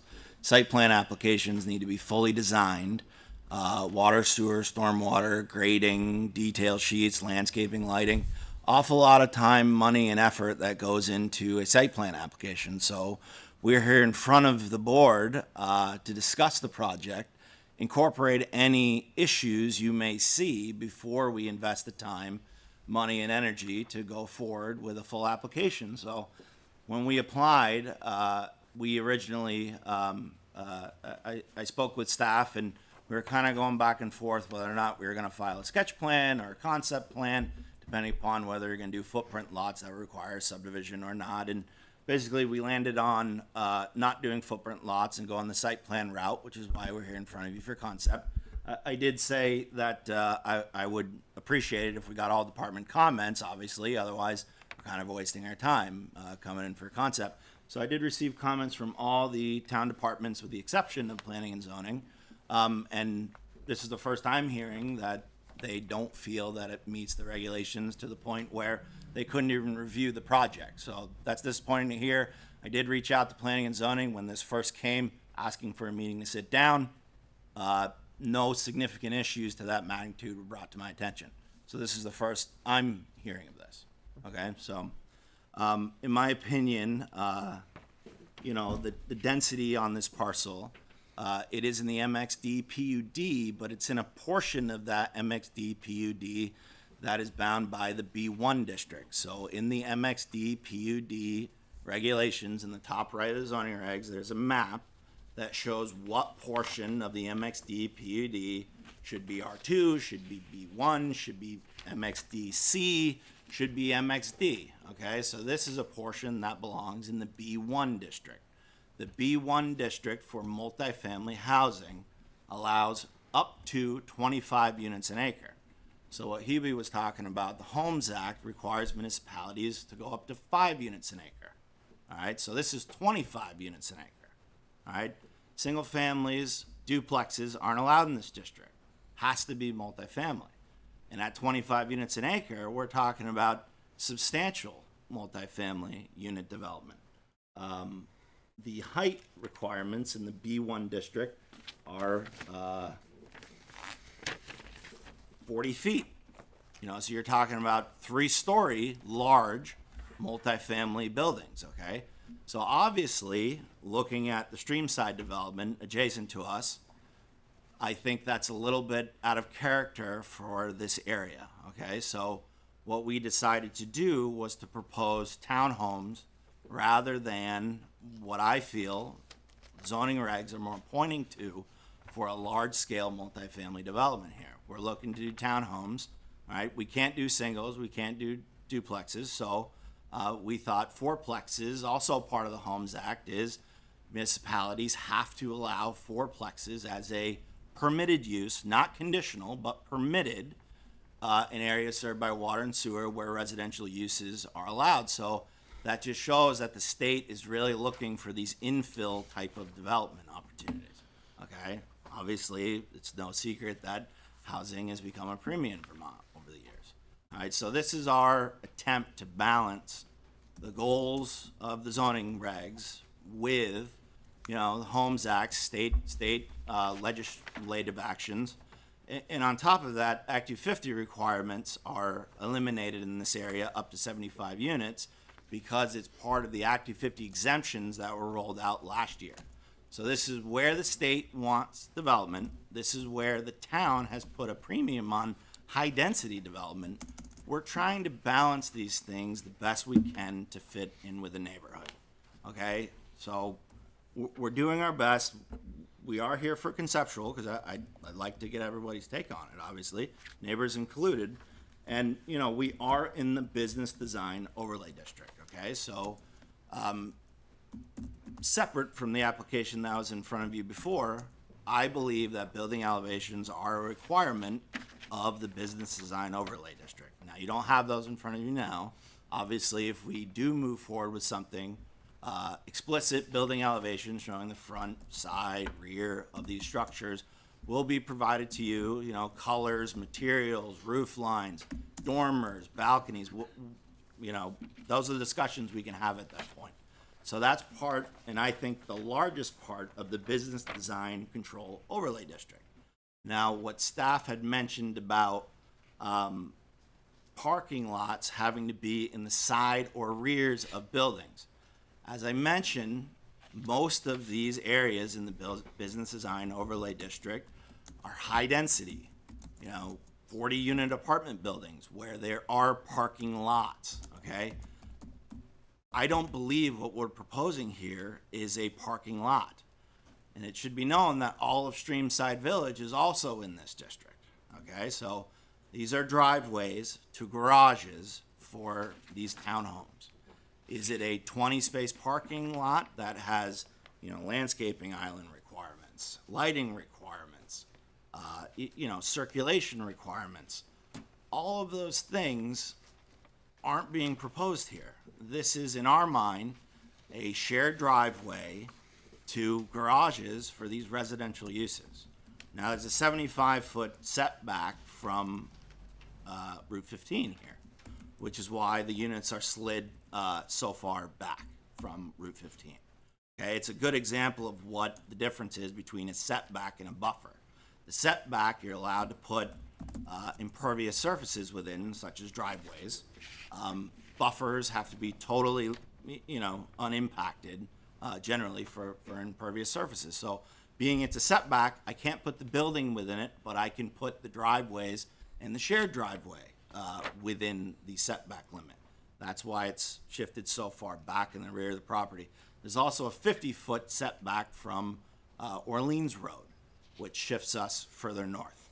Now, in the B1 district, those are the front and front yard setbacks, but there are no rear and side yard setbacks. Looking at table 2.9, whether you're off-site water and sewer or on-site water and sewer, there are no setbacks. It does, for the sides and the rear, it does reference a buffering standard, but that is specific to new non-residential structures. So this is a new residential structure. So therefore, the buffers to the commercial use to the north don't apply to us, as we're in second. If we were a commercial property and it was vice versa, we would have to adhere to those buffer standards. Obviously, to the south and the east, the south is the front yard, but to the east is residential. So there's no buffering requirement there. So as staff is saying we're not meeting setback requirements, and general zoning requirements, I guess I would need further explanation there. Maybe I'm missing something, but that's how I read the regulations. So. Thank you. Welcome. Commissioners? You think we could have made the regulation a little more complicated? The MXD PUD is a bit to unpack, but fortunately we've been in there numerous times and see how it's been implemented in the past. So. QB, do you have I give you've answered one of my questions as I'm trying to unpack this a little bit. The reason that the shared driveway is towards Route 15 is because of the setback. You couldn't have that shared driveway on the other side because that would move the buildings closer, and they would have to be in the setback in order to make the space for the shared drive. Is that As correct? currently presented, yes, there's a 75-foot setback from 15. So about on this drawing, about where does the 75-foot line fall? whoever's driving, can you zoom in? Yep, it's right, This right in front of the buildings Oh, here. so that is the 75-foot line right Yep. there, okay. And then that's the 50-footer right there. So as I mentioned, the front to Orleans, it explicitly describes the front yard setback being 50 feet unless you're on 15. I think there's a few other mentioned, Old Stage is one of them. But you have to be 75 feet from 15, and if you scroll a little bit down, Kent, you can see that pattern is mimicked within Streamside with the sighting, if you might keep going, of this house. All right, Okay, so the that's 75 feet yeah. is being held on 15. In the easement that is on Route 15 for the pedestrian or path or whatever, Yeah. that is easement that is on this private property. How wide? That's correct. How wide is that easement? We gave it to the town when Streamside was being developed. Usually they're 15 to 20 feet, I would say. Very rarely do municipalities utilize the entirety of that easement. Usually, I'll say the rec path is on or close to the right-of-way, and the remainder of the easement's used for construction. This is the right-of-way limit of Route 15. That's correct. Yep. Yep. So you can see there's some fir trees, I think they are, but I'm not a plant person. But there are, there is a dense hedge of conifers there now. So if that rec path got built, staff believes it's within that 50 feet or 20 feet of the easement, the town would have the ability to remove those trees if they so choose. I'm trying to work around them the best I can. I think that screening is probably important to the neighbors. It's going to be important to these residents. If we can't save them for whatever reason, we would obviously be open to replanting something in its place. It'd be easier to save. There's also a line of them over here. Easier to save these ones, but we'll refine that as we go forward. Additional questions, Huey? You saw the Public Works comment about the driveway site distance and so on, suggesting that be moved down to the tangent of Orleans Road. I did, yes, and I've talked to Public Works about moving it a little bit further. I think what they would prefer us to do is. I'm sorry. Oh, for the, you can see my cursor on the one in the back there. Do you see where the cursor is? Can you, by chance, maybe make that full screen so it's... Instead of, which is it? What's full screen here? I'm just not sure if I'm going to be able to zoom in that way. I'm not sure if that really makes it any bigger. So currently it's shown here and was currently you're proposing it here, and was Public Works proposing it to be more up here? Is that what it was, Brian? No, They're recommending us sliding it this way. Oh, down a little bit further? Yep, and I think the concern is there's kind of a high ground right here. So we'll work with Public Works to see what we can do for a curb cut there. You know, it's further back. Generally speaking, you don't want to have a curb cut close to the intersection. Generally speaking, you want them as far back as you can make it. Now, there's a single family curb cut, 20, 30 feet closer to the intersection than what we're proposing here. All right, so we're also not on the right hand side entering the neighborhood. Any conflicts of traffic for us, as we're on the north side of the street, obviously driving on the right hand side of the road, would be coming from within the neighborhood. So we do have very good sight distance going into the neighborhood, very little traffic. It doesn't connect over to Fairview Farms. So that's kind of our thought process, but something we can definitely. Okay, talk I to the was public wondering why, because it's the hump in the ground there. Yeah. And if I remember right, there's a lot of ledge there. There's some ledge there. Yep. Okay. Yep. So that would be taken down as part of this proposal.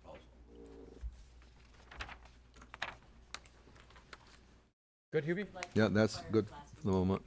Yep.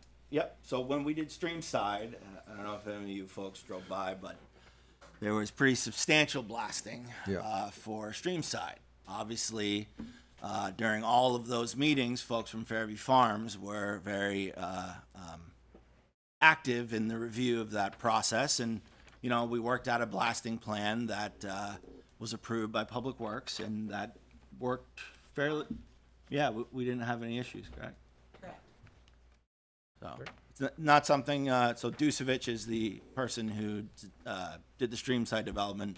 They're the applicant for this now, so they do have experience in this type of thing. Sure.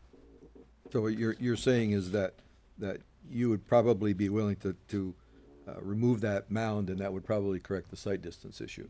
If I'm reading between the lines and that's Public Works' primary concern, I think that would definitely help. Yeah. Yeah, good. Nick? Question on if we're looking at this site plan apartment or condo number 8, the northeast block in the dark yellow. What is that small block? Are you talking about this? Nope, in the northeast corner.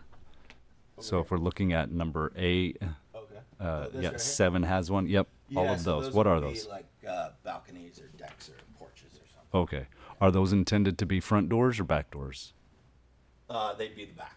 Okay. Yeah. Where? So you would enter through the garage, Mhm. and the back would, given the grade drop off, what I'm envisioning, which will be captured in our building elevations, would be 2 stories in the back, likely 1 in the front. Because it's about a story drop off as you go down here, so it'd be what we would consider a walkout. Okay. Where would proposed front doors go for visitors, deliveries? Yeah, so right now we're just showing likely it would be a single garage door with a door on the side. Okay. You had mentioned earlier that you reached out to planning and zoning. Was there any other communication other than submitting this on January 31st that you hadn't heard from planning and zoning? Not explicitly, as it severely didn't meet the zoning regulations, no. I did have conversations with Kent about whether we were going to move forward with sketch versus concept, the subdivision process versus site plan, and kind of the intricacies of that nature. Like I said, we submitted a sketch plan. Seeing that site plan was an option to go through, there are no sketch plans for site plans. So it essentially accomplishes the same goal, but generally, we're here to talk about the project before it's designed. Got it. If that makes sense. Yep. Okay. Those are my only questions. Thank you. Yeah, and maybe if I can just add something to that. Brian, I'm sorry if you were thinking you were going to get department comment from my department. I was under the impression.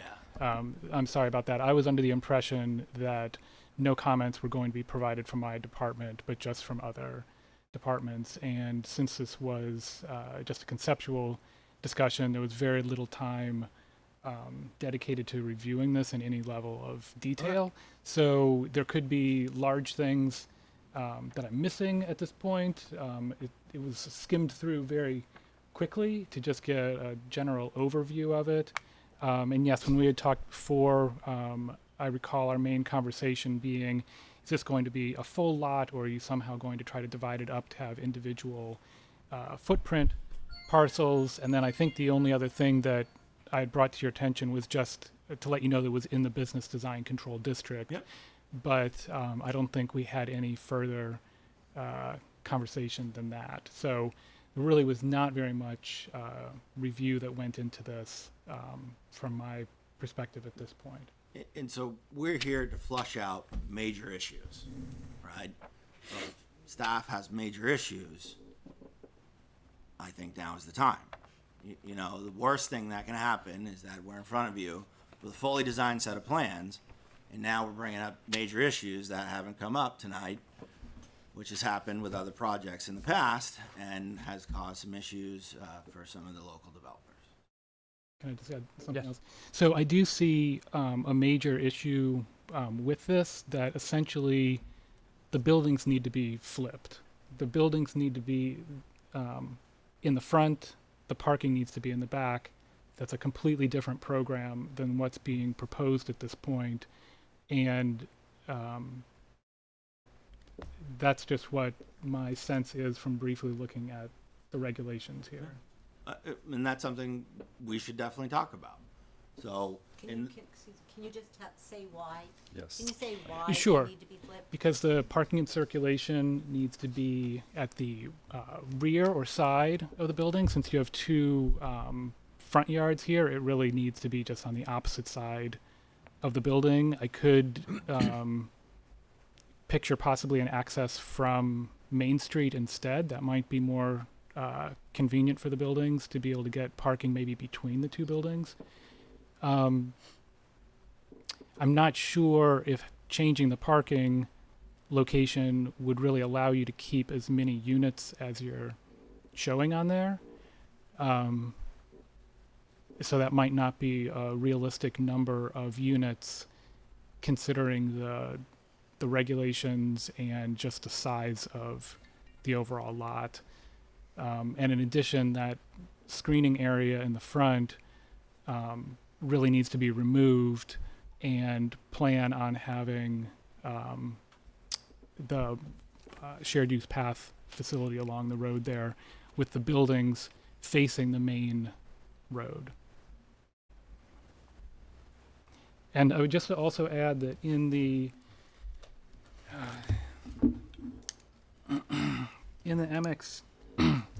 MXD district, if it's, I'm sorry, in the MXD PUD district, for residential development, it would follow the R2 residential district requirements.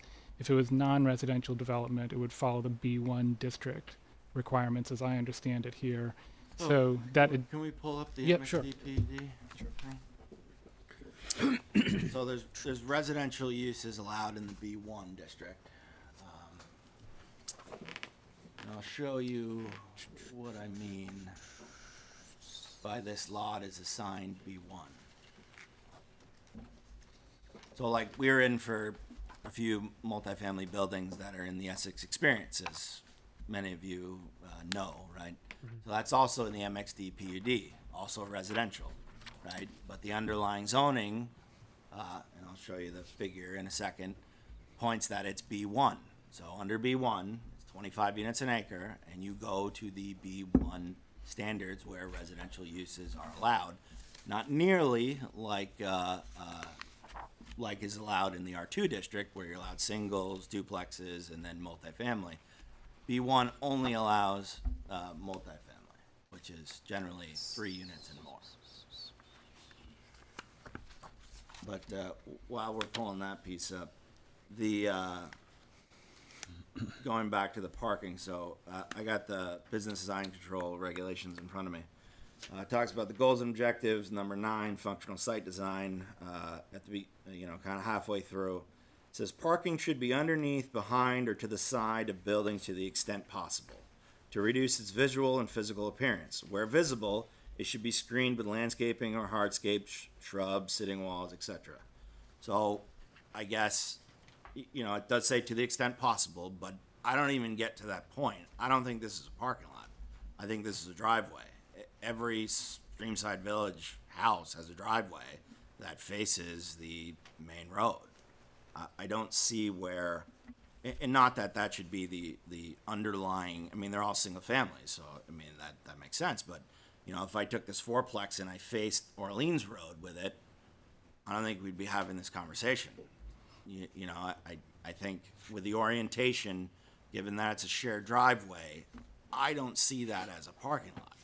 Like I said, a parking lot is striped parking. You have light poles, you have landscape islands. It's a much different feature than what we're proposing as our shared driveway, and then we have garages for parking.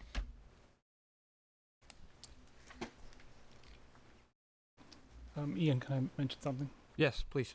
So here's a copy of the regulations where it's making the differentiation between residential development would follow the R2 district requirements, and the commercial development, which would be everything that's not residential, would be following the B1 district requirements, which are very similar, but the setbacks are slightly different. Well, I mean, that's 25 units an acre, and this is substantially less. This allows singles and doubles. This only allows multifamily at very high densities. But if you scroll up here and zoom in on where Streamside is, you'll see why Streamside went in as an R2 district. Okay? Right there, we're a B1 district. Okay? You can see the different shading. The light shading where R2 is Streamside, and then this is part of the Lang property, all right, R2, and then the different shading, that's B1, that includes a couple commercial buildings, that's also on 15. B1 is our parcel right here. All right, so, and if you keep going up, this is a B1 zone, as another example of the Essex experience, right? So that was a residential project, 3 multifamily buildings that in my view is more the intent of the B1, but you go straight to the B1 district based on this map. You don't go to the R2 district just because it's residential, right? Streamside was done R2 residential because that's what is shown on the map. So B1, R2, R2, B1. That's how it's been implemented.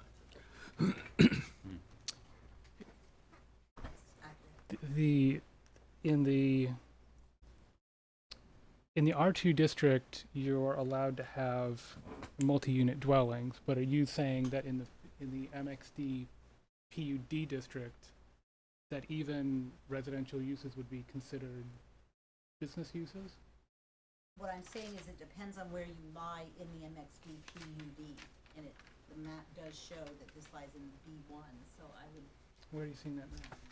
This map is on the MXD PUD. This map that you have up there, right here, that's what I'm looking at. That's not where we are. Right? I thought we were up here. It's the Point shading. again? Yeah. So zoom in. The R2 is shaded this light Yep. color. R2 shaded the light color, right? B1 is shaded the darker color.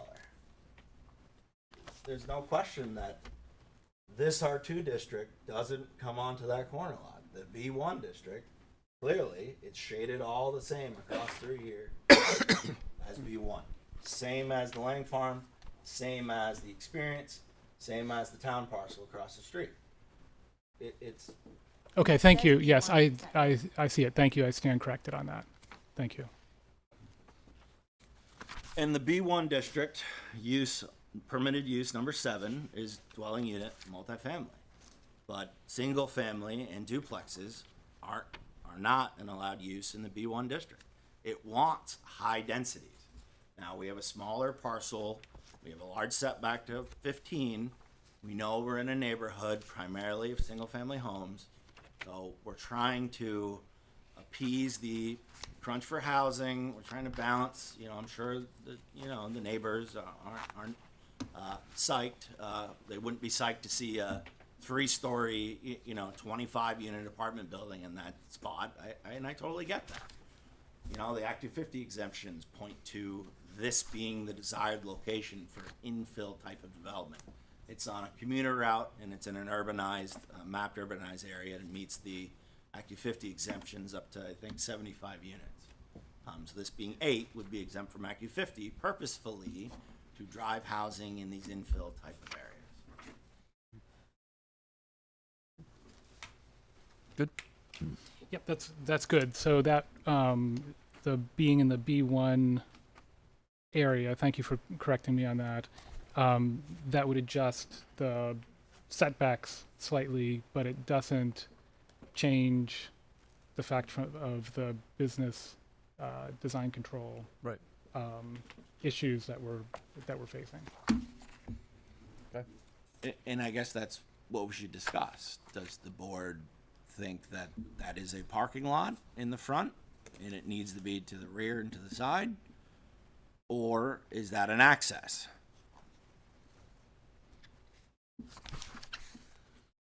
We have a question before us. Trevor? How many spaces do the garages have? We'll have to see when we do building elevations, but I believe they're at least 20 feet wide, so. Well, then, if it's an access rather than parking, is there space for outdoor parking spots as well as the? There is a driveway in front of the garage, certainly, but is it a parking lot? I don't believe your driveway is a parking lot. So if it's a driveway, there is no parking on it. You park in your driveway, I imagine, right? There's no on-street. But it doesn't follow the rules and regulations of being a parking lot. Like in Essex, if you propose a parking lot, there are minimum lighting standards, right? There's landscaping standards if you have more than 20 spaces in a row or whatever, right? There's, your space has to be 9 by 18. You have to have a 24-foot aisle. There's all these requirements that go into what a parking lot is. Those aren't applicable to a driveway. Sure, can you park a car there? Yes. Obviously, yes. But is that what this business design overlay is trying to accomplish? Having our driveways in the rear of the parcel rather than, for residential purposes, very common to have them be in the front. And, it also talks, if you keep going in the overlay district, it talks about storage areas, service areas, trash receptacles, accessory structures, and parking areas shall be screened or located out of view from the street and adjacent properties, right? So if I put them in the back, I'm having parking lots to the adjacent residential property. Or driveways. But if you're calling it a parking lot, then I gotta flip them around, which I can't do because I can't put the buildings closer to 75 feet to Route 15. As a developer, the economic feasibility, nobody, unfortunately, no one has a single car anymore, right? Most families have a couple cars. At least. And so then, if you develop this, and everything is a driveway, how are you going to fit everything in? I have a driveway. Yep. I have a driveway. No, well, what I mean. And I park my car in my driveway. No. Is that a driveway, or is it meant to be circulation around the whole facility? It's one thing if you have a single-family house, and then you pull into your driveway, you're not going to bother anybody else. Right. But if you've got this thing, and you're counting on this driveway to get in and out as well, then you're not going to store vehicles in the driveway. I guess I'm Are you talking about? maybe missing. Are you talking about, or mark, just for clarification, the access piece that's at the Yes. end of each of the properties? Well, it seems like, is there sort of is it a circular drive around it? No. No. No, it just goes as far as the last house. Here you go, Trevor. It just goes as far as the last house to access, and here's your I see. driveway, and this is your garage. So technically, you could probably fit one vehicle in your garage and one in your driveway. But this is just an access road, is what they're proposing it is. Okay. Unless you think that's a parking lot. Well, 20 feet wide. Yes, Kent. I'm sorry, there's quite a few words here. Where is somebody seeing parking lot? I'm seeing parking. Is there a parking lot reference that you're seeing, or is it just parking in general is what I'm seeing? Driveway. I mean, where do you park your car? I mean, I guess car I'm in a seeing parking the area that talks about access and parking. It says, Okay. Does it explicitly say driveways? In the part that's titled access, And parking. Are you in In the the- VDC? in the in VDCs? table 2.16 on page 34 of the zoning regulations, 4. number 4. Sorry, number 4 that talks about access and parking. It says a landscape plan that preserves and or promotes the visual quality for all parking is required. Parking shall be located at the rear or side of buildings. So I'm not seeing that this is necessarily a parking lot or driveway. It seems to me to just be talking in general about the circulation and the access and the parking generally with the building. But it doesn't, to me, seem like it's differentiating between It's not. a driveway or a parking lot. So you're saying it doesn't matter? It just yeah. seems like, in general, it's saying the access, parking, and circulation should be at the rear or the side of the buildings rather than in the front, which does differ from how many people's houses are, but many people's houses aren't in the business design control overlay district. So there's a certain feel that it seems like these regulations are trying to achieve along 15 to have a consistent design along there. They don't want to see the parking from the street. Exactly. And then we run into the problem that when we move in the back, we have the screening problem with the residences that are there. Right, so you need to look at some kind of screening or how to mitigate the. Then we the run view into of the it. buffer problem. And right, the setback. I find that to be a very conservative read of the regulations, first off. Sharon. You know, the area where the B1 district and the design overlay is where we're at 25 units an acre. So where do you see fourplexes? Usually, I'll say, an area that has 25 units an acre. I mean, you typically don't, right? You'd see a 20-unit apartment building, and you would have associated parking facilities with that. These are attached, yes, but single-family dwellings that have driveways and garages. So if I may, table 2.16, the BDC district purpose A, the last sentence, I believe, buildings and site design for all development proposals in this district shall be evaluated under the criteria established herein, except that the criteria established in this section do not apply to single unit or duplex unit dwellings and their accessory uses, accessory dwellings, or to agricultural buildings and uses. Sharon, what page are we? I'm on page 32, top of the page, A. Okay. Last sentence under purpose. Oh, yeah. Yes, but we're multifamily. Yeah. So we're not single or duplex. Okay. So we're multifamily. Multi-single I believe they do apply. I just don't believe that the intent here is to not allow a driveway in the front of one of these units. And it's a corner. There's two fronts, and then we have a residential use to our east. And if we have to put the parking lot only on the north end of the lot, this lot isn't buildable.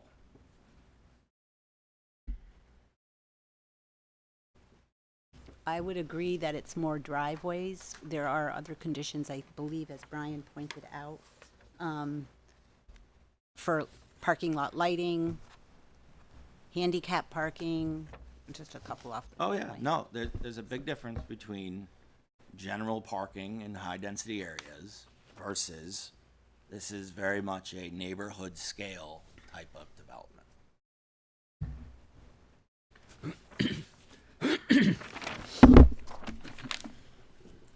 QB. Have you considered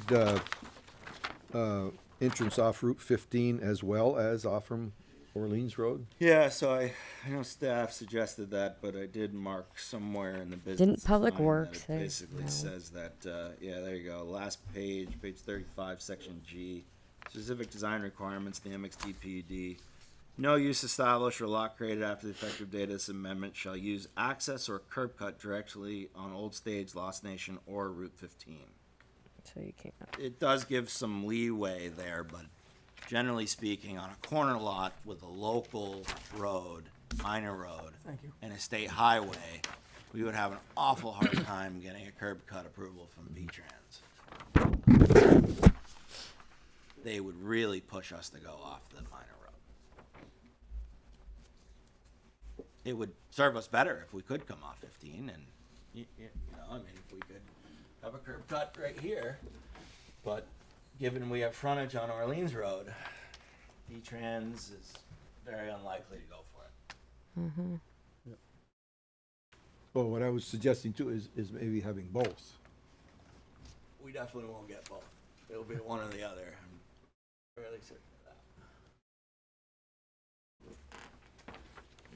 that. Nick? I've asked my questions. Okay. We do have members of the public here, if commissioners are interested in hearing from the public. One more comment, real quick. Yes. Just pointing out that the painting of a building and related structures to that building shall not be subject to planning commission approvals, so you don't have to talk about color. Luckily it's DRB now. Right, but I'm quoting from the regulations. Yes, yes. One more, because I say this all the time with love. When are we going to get updated regulations that enact the new Home Act and Hearth and everything? Right. So like, Catherine has been working on Okay. those, and that will go to the planning commission, but it's it's a lot. It's I in- know it's it's in a lot. progress. I always ask just because I think that's some confusion comes I with believe it's on the the PCs. planning commission work plan. Okay. And I'll give the town credit. They are implementing those items, even though they're not in their regs, as is required by state law. Right. So No. they are still being implemented. It's just helpful as somebody who likes to read the regulation to actually have it there. Certainly. And we're, you know, in this case, instead of the 5 units, we're all the way up to 25. Yes. No, I totally, yes. No. Got that. Take a motion to open the public. I'll motion to open the public. Second. Thank you. Thank you. A motion was made by Nick, seconded by Sharon. Any other further discussion? All those in favor say aye. Aye. Aye. Opposed? Motion carries 6-0. Do you have any members of the public that would like to speak about this application specifically? We do, yes. Yes, ma'am. I see hands as we go. Right there in that chair would be great. And if, Brian, if you don't mind just turning the mic for him. No. Okay. So, my name's Megan, and I live in actually Streamside here. So, we have a couple of kind of concerns and questions about this proposal. I think the biggest is actually the driveway and the location of it, and essentially increasing the traffic by about 25% of the entire development. If you're, like we discussed, kind of 2 cars per unit, that's 16 additional cars, which is in a very short section of this access road. We're also wondering, I don't know, I don't necessarily know that this really makes a difference to this board, but many of the neighbors were informed that that parcel of land would not actually ever be developed. And so when you're bringing up the map, I was wondering about, it was hard to tell which zone, because you were talking about it being in a B1 zone versus an R2 zone. So it's kind of hard to tell. So I want to get clarity on exactly which one that parcel would be in. And then, yeah, a lot of the discussion about kind of the removal of the trees, that whole lot is trees right now, and it provides a barrier for noise and like privacy to the residents in Streamside. Along the other side of Orleans Road, there's a barrier of trees there. And so there's a barrier to Route 15 for noise and privacy that that lot provides. And so the question would be, like, if they do develop on this, would they replace the tree line both from Orleans Road and then also from Route 15? And then we were curious as well about any like additional environmental impact for like runoff or sewer, because this is protected wetlands back in there as well. And then we had a question about overflow parking. So is there any overflow parking provided? I know there was discussion about that. And then if this is theoretically a 25 unit per acre, wouldn't there be overflow parking for those that aren't necessarily residents there?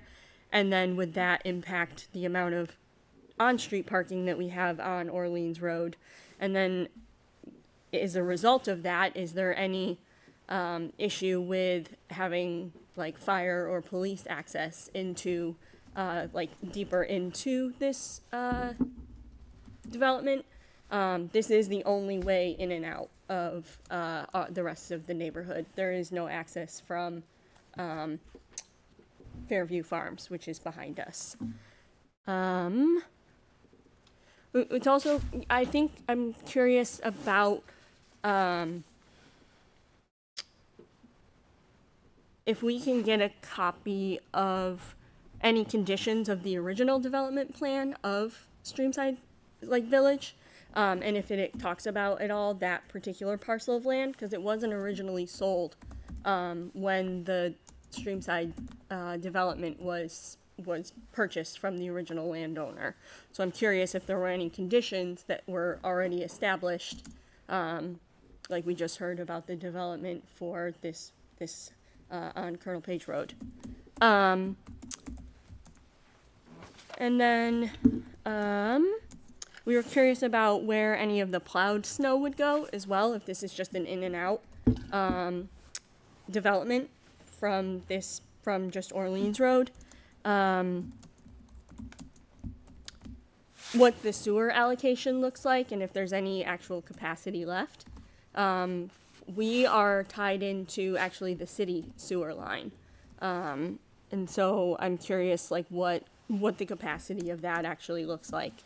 And then traffic considerations. So there's already, since I've lived here, been at least one accident right at this corner of Orleans Road and Route 15. So I'm curious also about additional cars going in and out of there, a 25% increase, if there was any consideration about just additional accidents and kind of the dangerousness of that intersection as it is, as both it's a hill coming up from the left and it's a hill coming up from the right on Route 15 when you're pulling in and out of there. I think those are all of the questions I guess I had, at least for now, kind of comments to that we were wondering about and had questions about. Sure. Thank you. Brian? Could I take a stab at a few of those? Yes, please. Turn your mic, please.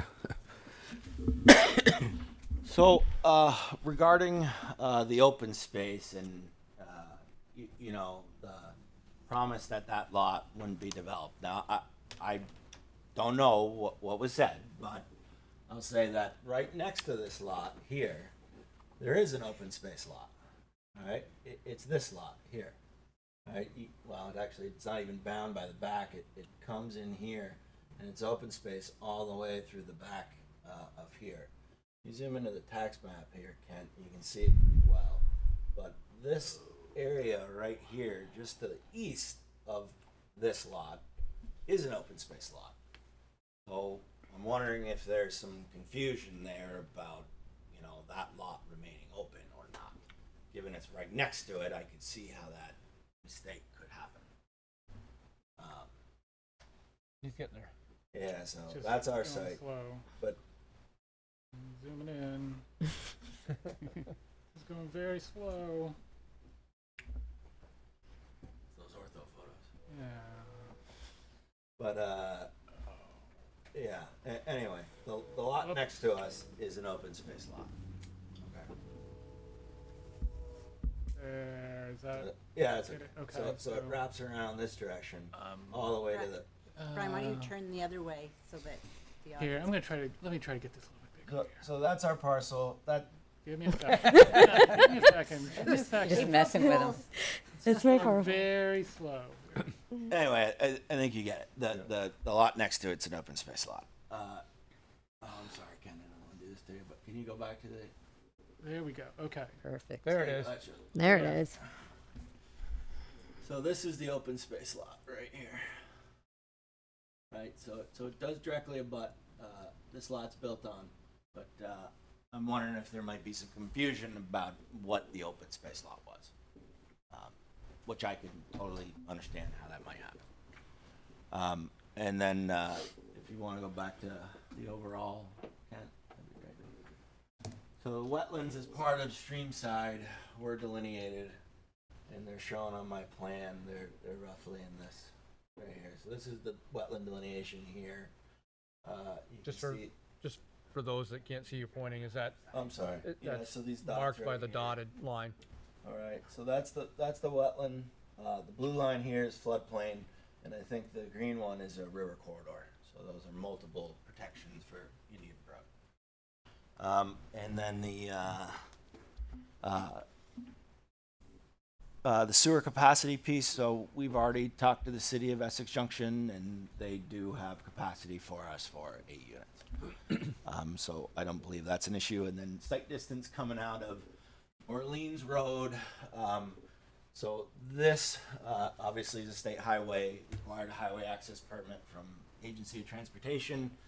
You know, probably 7-8 years ago, those site distances were reviewed and approved by VTrans. So that is a legal access, obviously, with the appropriate site distances.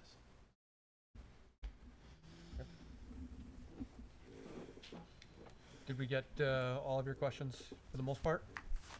I'm curious about what district this actually falls within, whether or not it's the R2 or B1. The map that was B1, right? It's B1. B1. We've gone through the point of establishing tonight. It's B1. It's B1.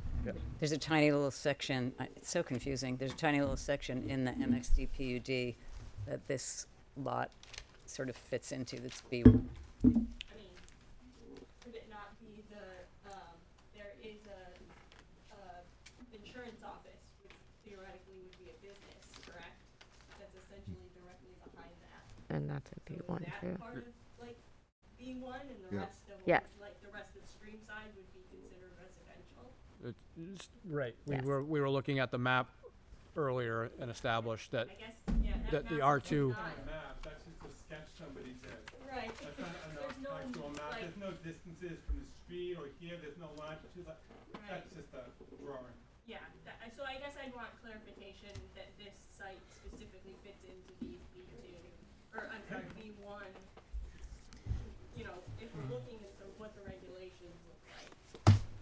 The other questions, I guess, are that, because I think that then the questions about and the requirements, right, for 25 units per acre, to me indicates a high-rise building, which would then need parking and all of that sort of thing. So, I feel like we're kind of using two different regulations to fit this development in there. I think to clarify that, I think the applicant is stating that in that, and I don't mean to speak for you, Brian, but I think that we've established that the regulations allow for that to happen. That's not what the applicant is proposing. So, but because the zone would allow for 25 units, and would likely have to be underground parking to Right, accommodate yeah, that or yeah. whatever it would be, rather than building a 3 or 4 story tall building with underground parking Right. right next to instead it's Yeah. single. One of the two-story. other questions, I guess, is are there height requirements? I heard this with the other Correct. questions, and so what are the we'd be wondering what the height of these buildings would be and what the height requirements would allow. It sounds like 40 feet was established, but I don't know if that's different. I guess my big question is to the rest of the public, question about, can we get clarification on exactly where this parcel of land fits Sure. in? I would, at this Okay. point, I would probably recommend that you reach out to staff during the course of the week and they Okay. can give you the strict outline. Okay, sure. I think there's something in the zoning reg that says if there's any ambiguity about what zoning district we may or may not fit in, which I don't believe would be the case, but I believe the zoning administrator is a tiebreaker for those sorts of things. So. You know, I think. Don't break it too- down. Sure. Thrill. No, Right, no, yeah. it's totally fine, and I would disagree with the comment that this is just a photo of a map. This was done by our E911 person here who shrunk it to fit on a page. So the zones that you see are accurate, and it is in the, Directly onto Orleans Road, it goes all the way up to that? oh, no. Sorry, I was just talking about this parcel we're looking at here. I'd have to, yeah, looks like Streamside was also B1 if I'm looking at my map right. Wait, okay, so wait a minute. Okay, you're further down, sorry. Let me just- just look at I can I mean, I Right. can It's email not- and ask for specifics Yeah. on that. We don't, yeah. For the purposes of this evening, Yeah. the maps that we're looking at perhaps are, somewhat blemished in that they're meant to be onto a piece of photo paper, but Right. but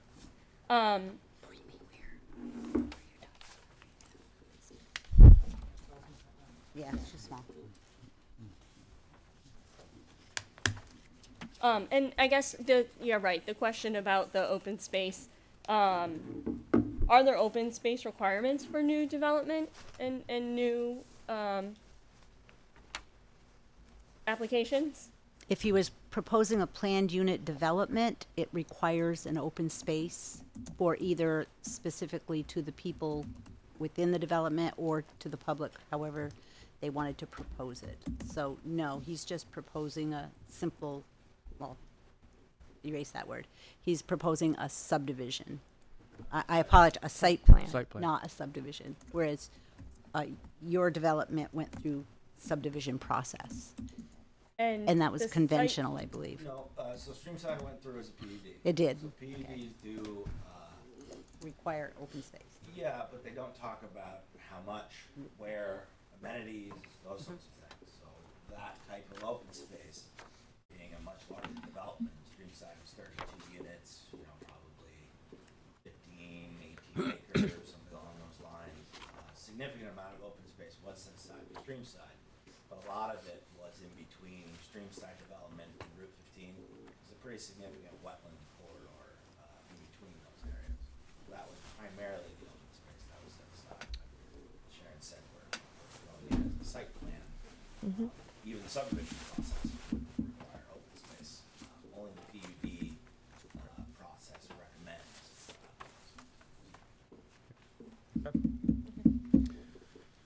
okay. We have anybody else? I don't mean to dismiss you, but yes, sir.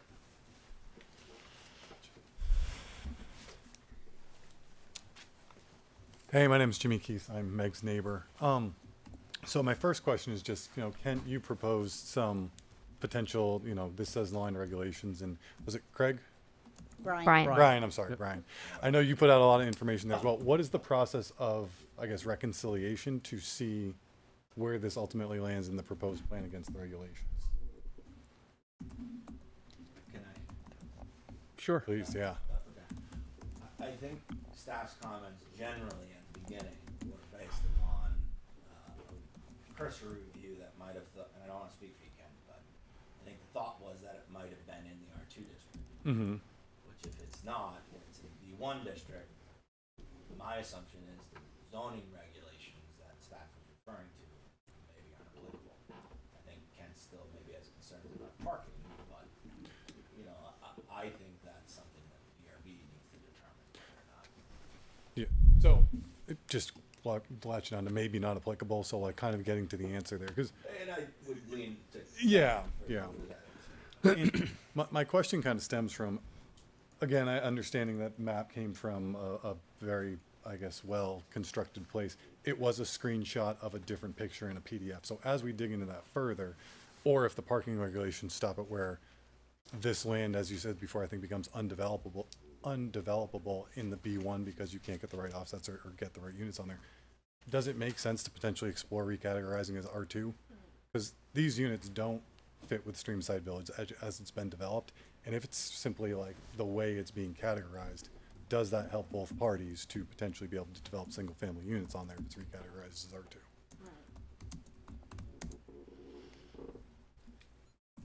Rezoning is a select Rezoning board. is not a, so It's a rezoning would process. actually be something that would have to go before the planning commission. It's not something that the developmental review board, we're Okay. strictly looking at the applications that come before us and whether they fit the current regulations or not. So that sounds a little bit like a cop-out, but it's just how the process works.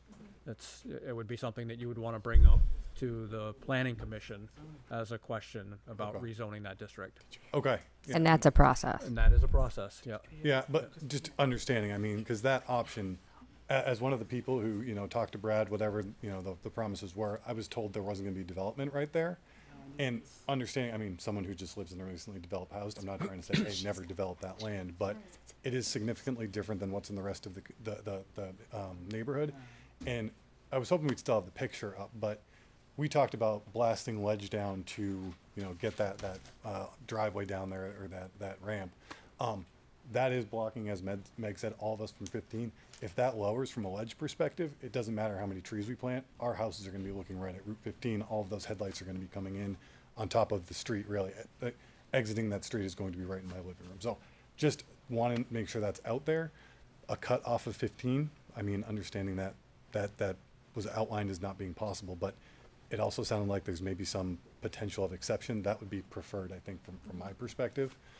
And then also want to comment on the parking. I can, again, don't know the measurements. I can tell you what's going to happen. People are going to have family come visit. They're going to get boats. They're going to get trailers. They're going to get things that do not fit in their garages and driveways. They're going to park behind their houses. It's going to start to overflow into Orleans Road for parking, which, maybe isn't a problem in itself, but looking at that curve and how tight that's going to be, can a fire truck get down there if unit 7 or 8 catches on fire? Like, legitimately, is it going to be able to make that turn? Is that going to impede traffic? So I know we're talking that there doesn't need, or maybe there isn't a parking lot in the current design, but I would say there certainly seems to be insufficient parking to maintain 8 houses right there without it having an impact, potentially a safety impact on the rest of the neighborhood of the people that are living in there. Yep. Anything else? I think that's it. Okay, thank you. Thank you. Can I interject? Yes. Can I interject before you? No. Oh my God. This took me. I'm sorry. This took me forever to try to get this, because, well, for a number of reasons. Okay, so this is a more detailed map that shows the zoning districts. The B1, the area of the MXD PUD district which we're in this area of it, it's being treated with the B1 regulations. It's the area that's highlighted in teal. Okay, so I highlighted that area in teal. This area is where the property is that we're talking about going in. This area with the rest of the neighborhood down here, this is in the R2 area. It's still in the MXD PUD zone, but in the R2 area of that zone. And you can see it kind of bounded in this pinkish color that's there, which correlates to this pinkish color. So I'm sorry that those other maps weren't very clear and that I didn't review this a little bit closer ahead of time, but this is in the B1 area. Okay, thank you. Just about the boats and trailers and what have you. So these would be condos. It's very common in condominiums to have HOA documents that include stuff like that. So that's any relief to the neighbors. We're more than happy to make sure there's something in the condominium association docs that that would preclude that sort of thing. So. Yes, ma'am. Sorry, Ken, I'll get back to you. Yes. Conservation and Trails Committee got this Skeeton at our last meeting, and we talked about the barrier you have, which is good for 15, with the trees up there, because it is a slope that you've got there going down to those driveways. And the thing with that is they're going to get flooding in their basements. And as an environmental impact, that is going to happen there. And so those trees are going to be really important to help reduce that coming down, because it's flowing directly to the wetland. And those houses are going to be right in the way. Second thing I have a question is with the cars, if they're parked in front of their garage on their driveway, how does the garbage pickup happen? Can you just make sure that you're addressing the board when? And how does the garbage pickup happen? Because there's not, where would they put all of their bins? And how does it get in and get out of there? I mean, it seems a little tight to me, but I might be wrong, I don't know. But we talked about that at our meeting. Thank you. Just a reminder, this is sketch, so all those type details come through with the site plan review. The initial plan, this is not meaning that. This is conceptual. Right, it's conceptual. It's This not is even not that sketch. shovels are going in the ground tomorrow. So, yes. Sorry, what is the next, like, what are the steps for, we talked about this is conceptual, like, what is then the next step? Sure. Go ahead, staff. Cover that. Yeah, so since the applicant's not proposing to subdivide the property, they would just need to bring in a site plan, and it's just a one-step site plan. Okay. And there would be an opportunity for the public to comment on it ahead of time, but it would just be a one-step in case, unless you wanted to have more information and continue it to a later meeting. It would typically just be a one-meeting process.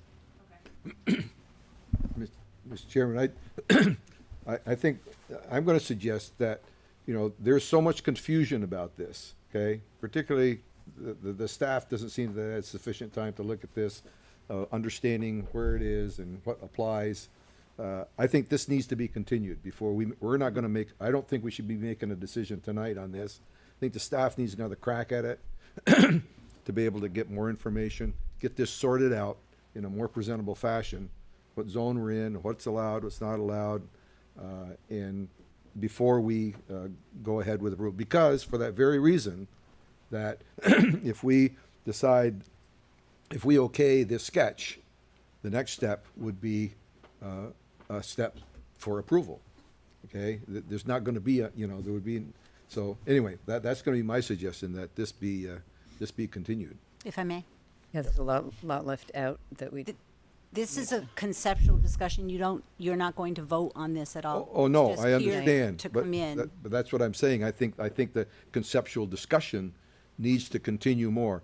Excellent questions, okay? These folks have thought out, some very good questions. And I have some additional questions myself, based on some of the questions. So I guess the point I was just trying to make is it doesn't need to be continued, and it would be up to the applicant if they have enough I was gonna say, information, yeah, what even they if we felt can't, tonight. the reason we're here is to listen to you folks. Yep. To the neighbors. I understand landscaping, will definitely be a concern, and haven't heard the board's part of that yet, but I imagine that's probably coming.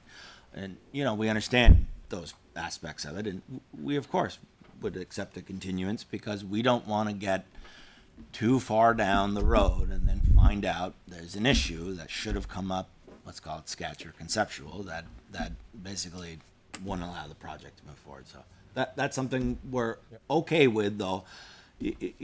We did submit the application, and plenty of time for a sketch plan hearing and public warning and all of those things. So it's disappointing, but we're okay with it. Yes. My name is Chris Sanamont. I just want to make it clear that I know we're asking questions about, about it, but we don't want it there. Okay, so we're asking questions about if it's there, but nobody in the neighborhood wants a multifamily unit put there. Okay, it's going to increase traffic by 25%. It is dangerous on that road, even though VDOT did approve it. There are blind spots. We have families in there, so just to make it clear, we don't want it there, okay? Thank you for your, Mhm. your points. Yes. I'll be very brief. So, Please. Tabone, 22B Foster. My concern with this is how close it is to 15. Now, I know this is just a sketch, but if you don't think tomorrow, don't think next year, think 5, 10, 15 years, as we increase the density of the area, all of a sudden this 2-lane road is going to become a 4-lane road. Where are they going to get the space from? They're going to get the space from the trees that are the buffer on each side of the road. Just like, Williston. They're just, where they where they're going to pull it from. So the question really is, what do we want Essex to look like in the future? Thank you. Thank you. Yes, in the back. May I ask a question? How many bedrooms do these units have? Could I have the name for the record, and can you come up to the microphone? Sorry. How many bedrooms do these units have? I think we're in conceptual plan, so I'm not sure that that's been worked out, but if you have something in mind, Brian. Likely it's going to be 2 to 3. All right, so a unit with 2 to 3 is probably a couple with a kid. You're talking about 3 cars. Where are they going to go? Could I have your name for the record, please? Betty Basiglio. Thank you. Okay, thank you. Yes, in the back.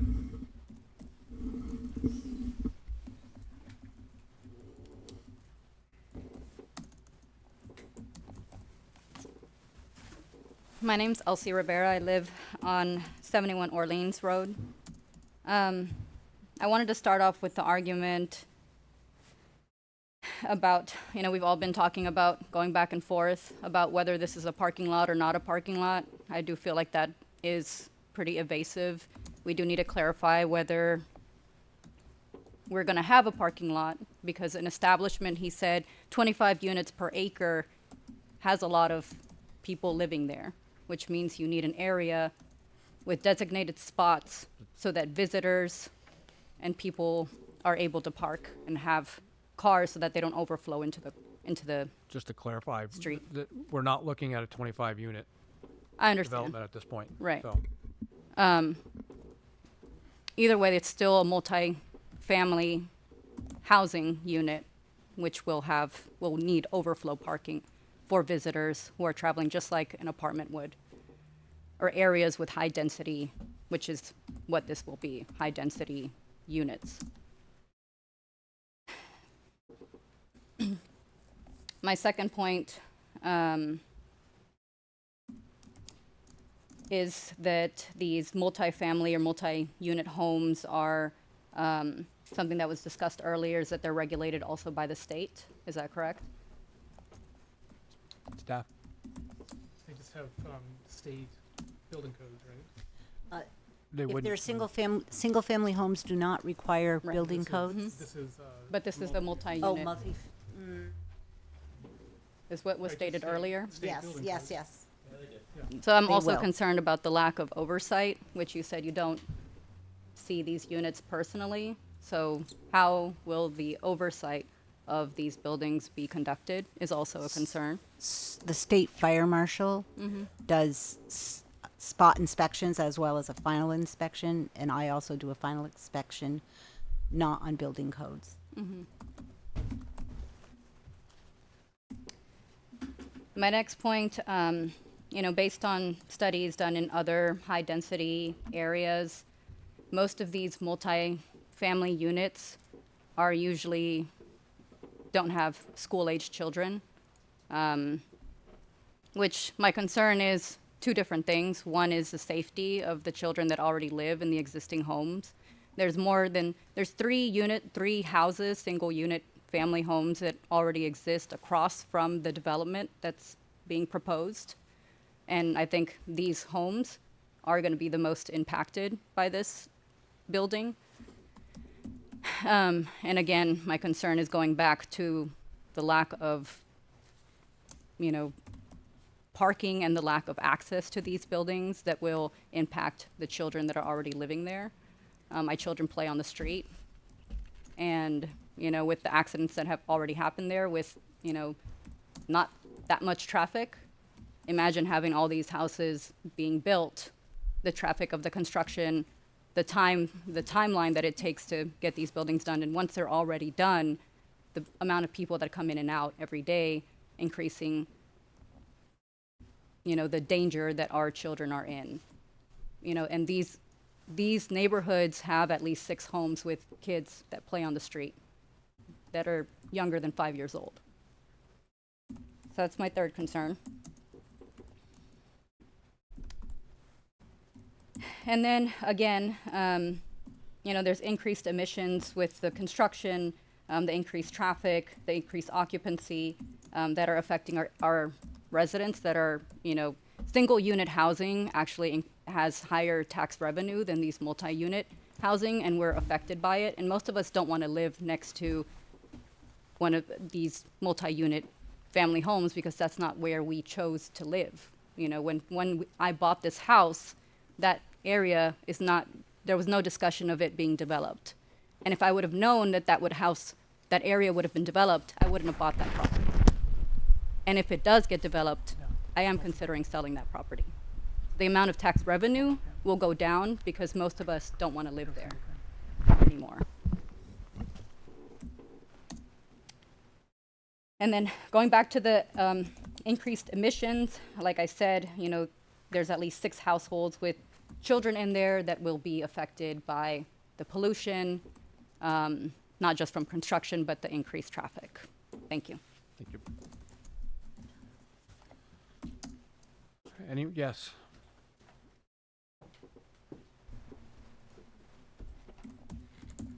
Hi, I'll try to be brief. My name is Dr. George Cowell. I'm a resident, 71 Orleans. That was my wife. Let me provide the perspective, just kind of candidly, of somebody who moved to Vermont on purpose, wanting to come here to serve the people here. When we moved up here, we did a lot of research. I drove through every place that I can live here. The design district, excellent job. I picked this place for that purpose. This is against the design of Essex Junction, Essex Town, completely. If I saw that there, I wouldn't be here. I would not be here. I would tell you that. Continue doing your job. I love it here. I plan to be here forever. That's it. That's all I have to say. Thank you. Maybe one more thing is, that's a bike path there too.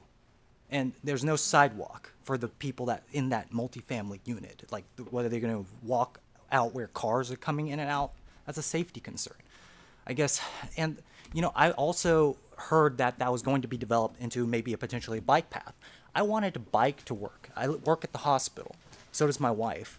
And I want to get to the bus. I don't have a way to get to the bus. I have to go through that park in the back, and it takes extra 10 minutes to get through. I was hoping that this would be developed so I don't have to be alongside cars obviously going 10 over on a 45 road. Okay, so please consider this. I love what everyone's doing here and continue to do so. Consider that as a perspective of somebody who wanted to move here on purpose. Thank you. Thank you. Just want to make sure we don't have anybody online. I haven't seen any hands online, but I just want to make sure I check in. Okay. Yes, Kent.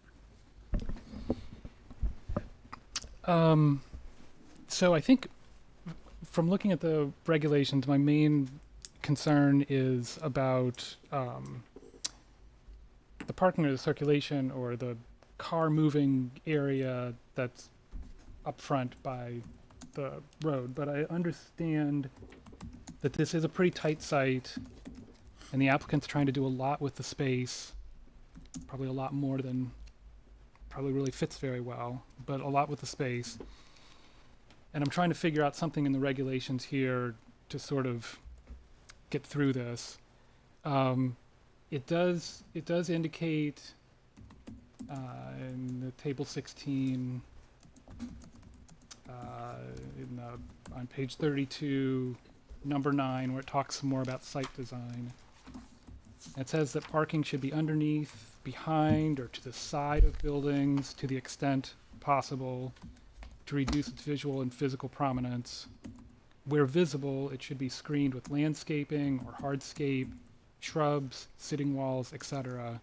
And shade trees could be integrated into the landscape and parking plan. I think that I'm really not trying to design the site here, but it seems like if along the road is the shared use path, which would basically have to remove the trees that are in the first 15 feet, following that between the path and the drive access, there could be a low sitting wall that isn't super tall. It's not blocking your view of the buildings, but it's high enough to obscure the look of the parking area. It could be landscaped on the top. It could be attractive. It seems like something like that could fit in. It doesn't seem really like the intention of the design control overlay district, but it might, be able to be detailed in a way that could be acceptable here. I think if I can channel my inner Dusty, Yep. and channel that it wouldn't necessarily be our job to design it for them at this point. Right. Those are great. I'm just trying to see if the concept here can go forward. Totally fine. I mean, conceptual, throwing out ideas. I'm totally fine. Yeah. But it is the intent of Route 15 to have a continuous multi-use path, so rather than this being broken up by just... Correct. It is the intention along here, and there's a number of pieces that are beginning to get built. There's easements for other pieces. And the town's working on an active... People do want to bike. Right. And the town is currently working on an active transportation plan, which is a bike ped plan update. And one of the key areas that we're really looking at is improving the biking and walking along the Route 15 corridor and really seeing an off-street shared use path as being the main, the best approach to be able to create a safe and inviting area along 15 for people. So we really cannot miss opportunities when they come up in front of us, or we're going to have a disjointed network forever. So we really need to make sure that we do that, and we already do have an easement in this particular area. We certainly wouldn't want to miss that opportunity, and it's a great amenity for the adjacent property and the adjacent neighborhood too, because it would serve them. So yes, I'm not trying to design this at all. I'm just trying to see if there's a feasible way forward with this concept, or if the whole concept needs to be changed. Yeah, if we did a rec path, maybe a hedge instead of a wall, and then our driveway, that could be some middle ground there that, I think the applicant would go for. I think at this point, I think we've had all of our comments we have one more that would like to comment in the public, and then. Thanks. Sorry, I'll be really quick. My name's Adam. I live directly opposite the proposed site. I'm one of the abutting properties. 23 Orleans. So just I'd like to underscore everything that all the other residents of Streamside said, and highlight a couple of details. I mean, if it's a shared driveway, it connects to 8 homes. A driveway that connects to 8 homes to me is a road, and where that road meets Orleans is now an intersection. It's a pretty drastic change to the neighborhood, to the traffic flow. It's not a big neighborhood. It's one street with a loop on the end, and this is increasing the size of it by 25%. And it's already, as people have pointed out, iffy at best getting in and out of there on Route 15. Something that hasn't been called out is that where Orleans meets Route 15 is right where the junction line is. The junction is my backyard. That's where the speed limit changes to 30. People are coming out of a 30, they see a 40 sign and they're flooring it. So you have people accelerating towards you from one end as you're coming out. On the other side, people are seeing that there's a 30 sign with flashing lights and they're slamming on their brakes. So it's dicey, right? And we're talking about adding a lot more cars to that, making it riskier. Turning into Orleans as well, also kind of risky, right? You're stopping. This is how the accident that we know about happened right in front. Someone got rear-ended. So I wanted to underscore that there's safety concerns, and this really isn't in keeping with the character of the neighborhood. It's not the neighborhood that everyone in Streamside wanted. It's not what we signed up for, I would say. So it's a pretty disappointing change to the character of the neighborhood and what we thought we were getting. I think I appreciate that there's been some attempt to match the character in duplexes, but I don't think it's a very good match. I think it could go further. I think this could be smaller and should be smaller. Thank you. Okay. Given that we have nobody online, and I think we've heard from everybody in the room, I would take a motion to close the public hearing at this point. I make a motion to close. I'm sorry. Discussion of, or close the public hearing. We're closing the public comment, yeah. Public You made the hearing. motion. I made the motion. Okay. Second. Okay. Motion was made by, what's your name? Motion was made by Stephanie, seconded by Sharon. Any further discussion among the board? No. None? Hearing none. All those in favor of closing the public hearing, say aye. Aye. Aye. And those opposed? I just have a question, I guess. We're still going to have some comments from the board here. We're closing Yes, the we're public. closing the public, yeah. Public, Yeah, right. yeah. So that said, Yep. we all voted aye, no one voted no, the motion carries 6-0. Okay. Yeah, I have a couple. members. I have a couple questions. This. Yeah. Again, my recollection was this was quite a mining operation, and so I expect that this there will be a lot of blasting, et cetera, associated with this as well. I would say Streamside was a lot of blasting. I wouldn't. The parcel is only 9/10 of an acre, so. And You may have some blasting there. we'll definitely have some blasting there. Yes. I'd point it to you there. Yeah. I should probably point it on the screen so everyone can see it. Yeah. Hang on. But it's mostly around this area. Yeah. So, excuse me. Along with that, of course, again, being conceptual, stormwater seems to be a significant issue. There's a lot of impervious surfaces for the size of that lot. You have any general ideas about how you might be handling stormwater? So state stormwater permits are required for half acre or more of impervious, okay? I'm not sure where we're at or where we'll land as far as impervious is covered. If we're over a half acre of impervious, we will get a state stormwater discharge permit that's required. If it's less than a half acre, generally it's deemed as, de minimis and not a substantial impact. Now, when that pond was designed, just below it, so this is a streamside pond, it was assumed that water would be, generated going to that pond. So there is a facility there. I believe that pond has been accepted by the town of Essex as part of the roadway adoption of streamside. If stormwater is a requirement, potentially we might be able to work out something with the town. That's what's called a wet pond. The state-of-the-art ponds now are called gravel wetlands.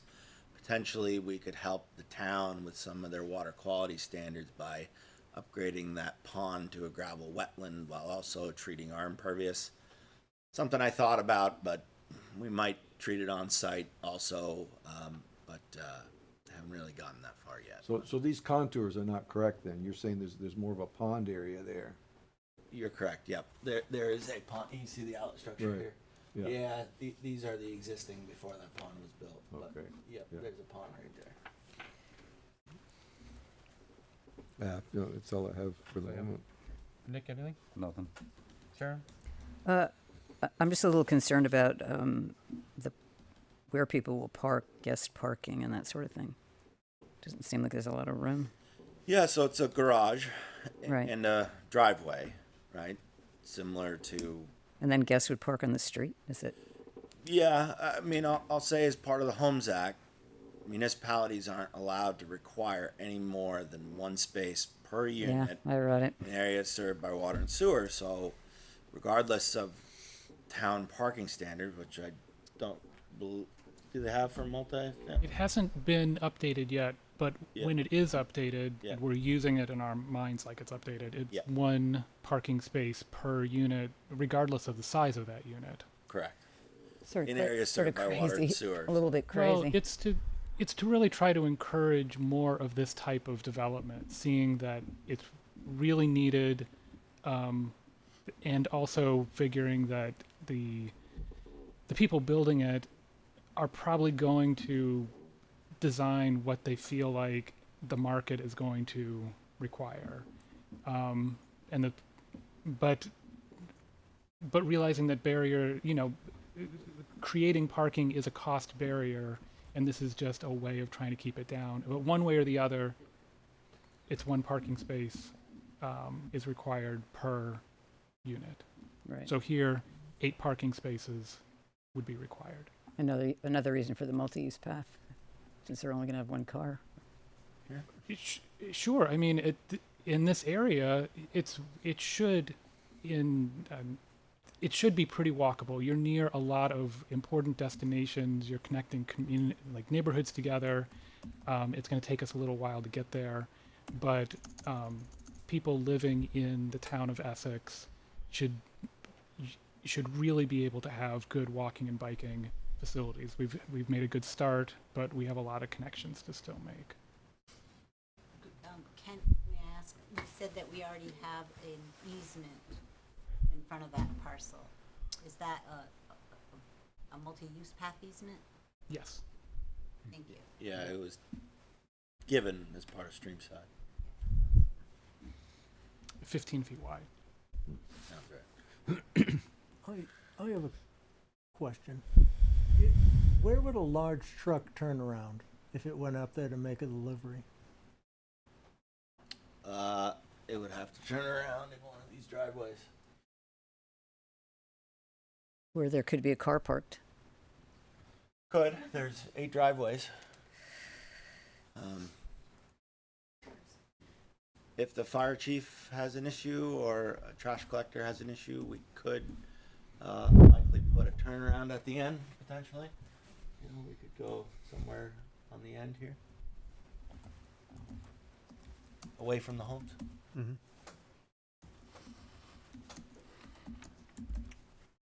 Good tour? Yes, I'm. We don't anticipate a dumpster either. They'd be like Bins. Yeah. Residential. yeah, we wouldn't expect a big hauler to go in there. Any thought on making them triplexes instead of fourplexes? Just for more space? We could look at unit count if we get picked.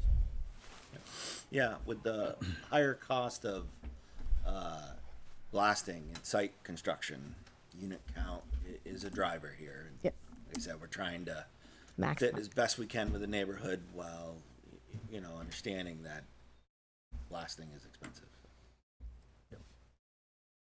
And a blasting plan would likely be a condition of approval. Yep. Commissioners, any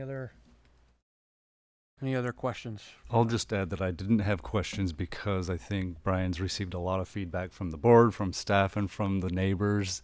So this plan, I suspect, will be changed quite dramatically. And so I think whenever that's submitted, then we'll have questions to add to that. That's all. Thank you. Okay. How are we feeling about, as a straw poll, moving this along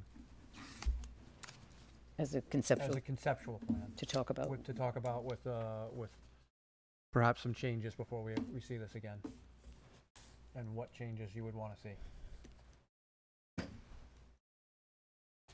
Trevor?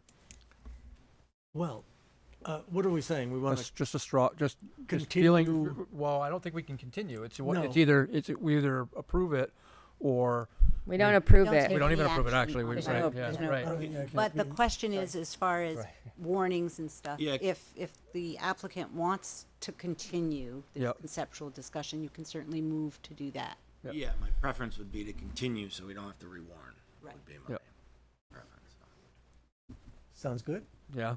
Yeah, I mean, if you have site-specific suggestions, knowing you're not going to design it for us, but if you have some suggestions or things you would like to see specifically, I would appreciate it so we can I mean, try I and think- incorporate things. From my own perspective, I would think that I would want to see, something of like what Kent was talking about in regards to a retaining wall and I would want to see as robust of a landscaping plan as possible around, Okay. Particularly given, the potential for what's there for trees to have to get removed during the construction phase and all of that. And the barrier, I can see the questions of, eyesight, with or sight line with the headlights coming in off the road. So something that would help with that. Okay. What do you think of the I think rec the path? noise, what's in the rec path, right? Yeah. Yep. Okay. From my perspective. Yep. But, You can say ditto. can I say ditto? I can say ditto, yeah. Anyone else? Nope. Yubi? Well, I think I'm concerned about the impervious surfaces and Yep. Have some idea about how the stormwater is going to be handled. All right? Yep. Whether you got a state permit or not, you're going to have stormwater. So, how that's going to be handled, I agree with the landscaping, include the pedestrian path, Yep. and the whole traffic issue. Try to have some creative ways of mitigating those impacts. Yep. I'm not sure what that is, but Well, there's still the Yeah. conversation, I think, with Public Works as well Yeah. about where that driveway is going to go, right? If I'm not yeah, mistaken, I think there- that's again, and I guess that's what I'm saying is that the alignment of that driveway and where the houses currently are and so on and Yeah, I'll probably have a site visit with one of the folks from Public Works because they asked us to just see if we could move it further away. Yep. We'll have to see if we can. And, May I ask, does AOT have to get involved with nope, a shared? nope. It's a public street that's already been adopted by the town. And another comment regarding the actual driveway itself is that, potentially maybe the entrance portion might be wider. Yeah. Okay, that would allow, because there's where you're gonna have the most opportunity for opposing traffic. Yeah. Whether that would, it's gonna add impervious surface. Yeah. But, We go 24 up. it might until, help that to, first curve and- improve the, with snow plowing and everything else. 20 feet's not real wide for two cars passing. Okay. Thank you.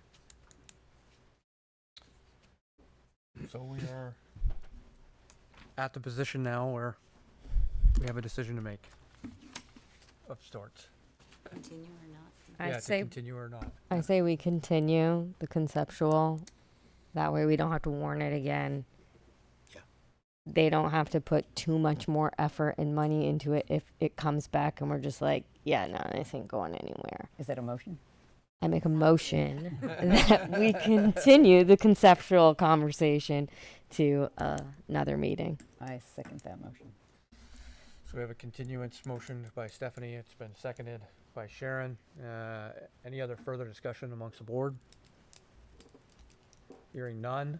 All those in favor of continuing this to another time, say aye. Aye. Aye. Opposed? And the motion carries 6-0. Continue. To be continued. To be Which means that this will come back before us with more questions. It is not an approved plan at this point in time. It's still in works. Okay. Thank you.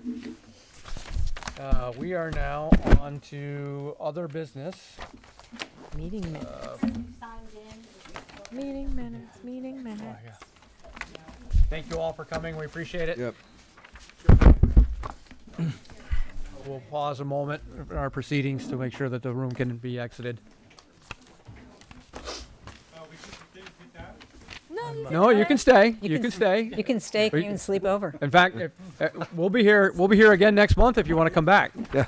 I just, You didn't have a pajama party after? And the chair there is very funny.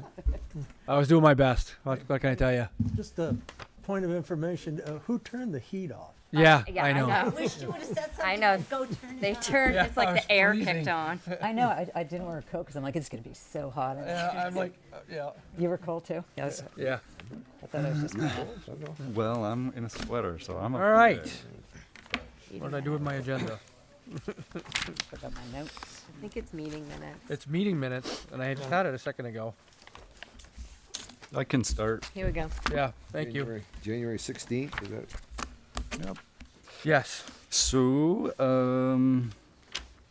on line 119, Which one are we this- on, the 16th, right? 16th. Yes, minutes from the January 16th. I got it. January 16, line 119. Correct. The second sentence starts, Senecal reported that he is in negotiations. Can we add in? Down to line 127 regarding street trees. Not trees. Street trees. Trees. He noted that they are aware of the 50-foot buffer, not there are aware.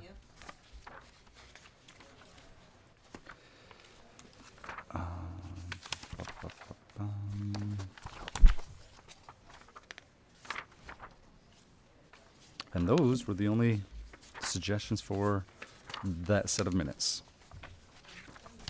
Okay. Anyone else? Huey? Yeah, the very end, lines 326 and 329. That was one of those cut and paste things that should have been back in the January 2nd meeting.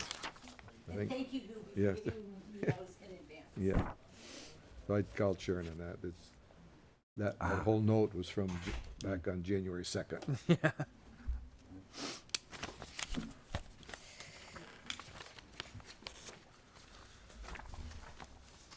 Anyone else? Okay. Hearing none. I'll move to approve the minutes from January 16th with the suggested amendments as presented. Been nominated by Nick. I'll Or second. nominated, motion by Nick, seconded by Stephanie. Any further discussion? All those in favor say aye. Aye. Aye. Opposed? Motion carries 6-0. On to March 6th. Trevor, I'll start with you on your side. How about that? March 6th, Joni? well, let me see, I'm having a little trouble. Okay, March 6th, Do I have your name right? let's see. Yes. So I'm good to go. Okay, excellent. It's a win. Stephanie? I don't have a name. Sharon? I'm good. Nick? One item. The end of line 73, colonial page, should be changed to Colonel page. Yes. Colonel Page. That was That we want it to look colonial. that was all that I had for March 6th. Okay. We'll see. Hubie? I've already mentioned this to Sharon, line 221. The end, we heard from Brian Courier, not Brian Burrier. Oh, yeah. Great. That sounds like we've wrapped that up. Further discussion on March 6th? None? Have a motion to approve? I'll motion to approve the minutes from March 6th with the amendments as presented. Thank you, Nick. The motion's been made by Nick. Do we have a second? I'll second. And Trevor is a second. Any further discussion? All those in favor say aye. Aye. Aye. Opposed? Motion carries 6-0. March 20 meeting minutes. Your marathon meeting? I am. Yeah, It was. this was so much fun. You missed it. I watched it. Yeah, oh I my went back and watched the YouTube video. I may have fast forwarded through a couple of parts, but I wanted to get the gist of what you guys were talking about. Yeah. Good job. Yeah. Yep. Hubie? Again, I had talked to Sharon about these, a couple, there's several little things that are repeats, okay? Okay. Beginning line 88 through 90. That's actually a repeat of lines 65 through 67. Mm-hmm. Okay. Line Stricken. 130 and 131. We're actually a repeat, at 130 was a repeat of 128, and 131 was a repeat of 124. So again, so this should be just Stricken, yep. stricken. And then lines 231 through 251, that's just in the wrong place. It should be like at line, should be moved down to line 255. That's all stuff that kind of went on in the public hearing aspect of the meeting. 231 through 235? 231 through 251. 251. Should be moved down Yeah. below what? But should, after the public hearing was open, so like beginning at 255. Yep.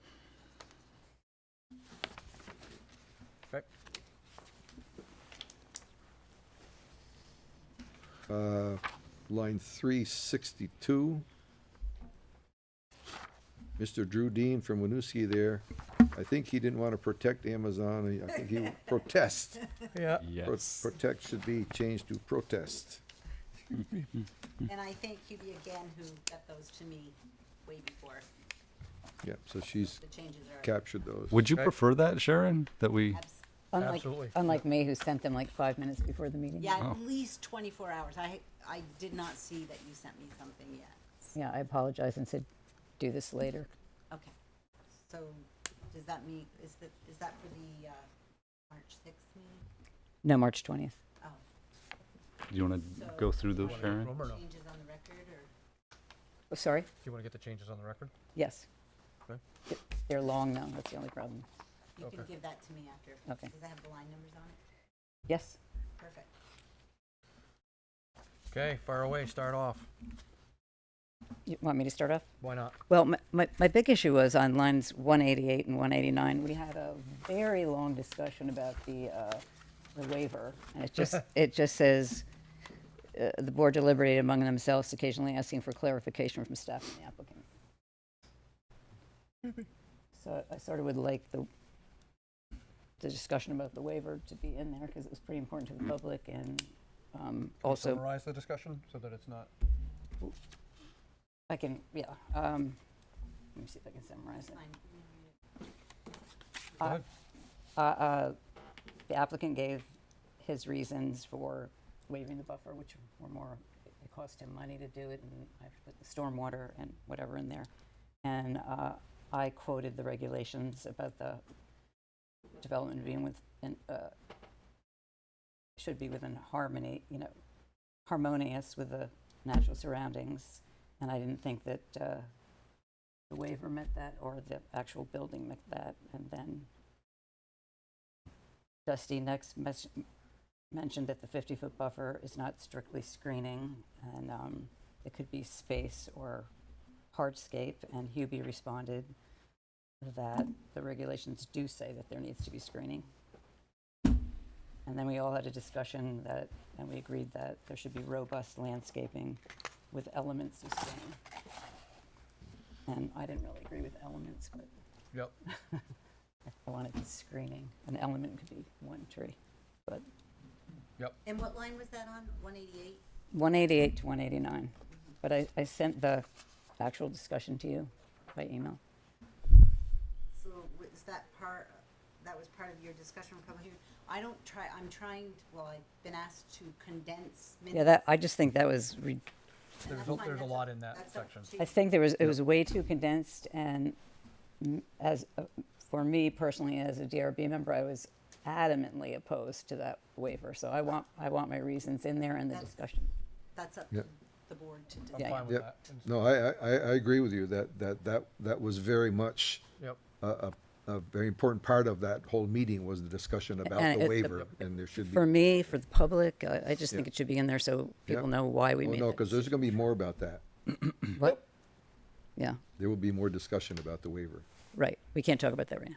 Yes, Well, no, continue. no, but Will you but please? we can be talking about. Waivers in general. Yeah. Waivers in yeah. general, yes. Waivers in general, yeah. So can I give you this, or you want me to read the whole thing verbatim? That's No. up to the. No, No. no. Yeah, yeah, that's fine. because I just, yeah, thank you. Yep. Okay. Was that good? Yes. Okay. Nick, did you have anything? I did. Yeah.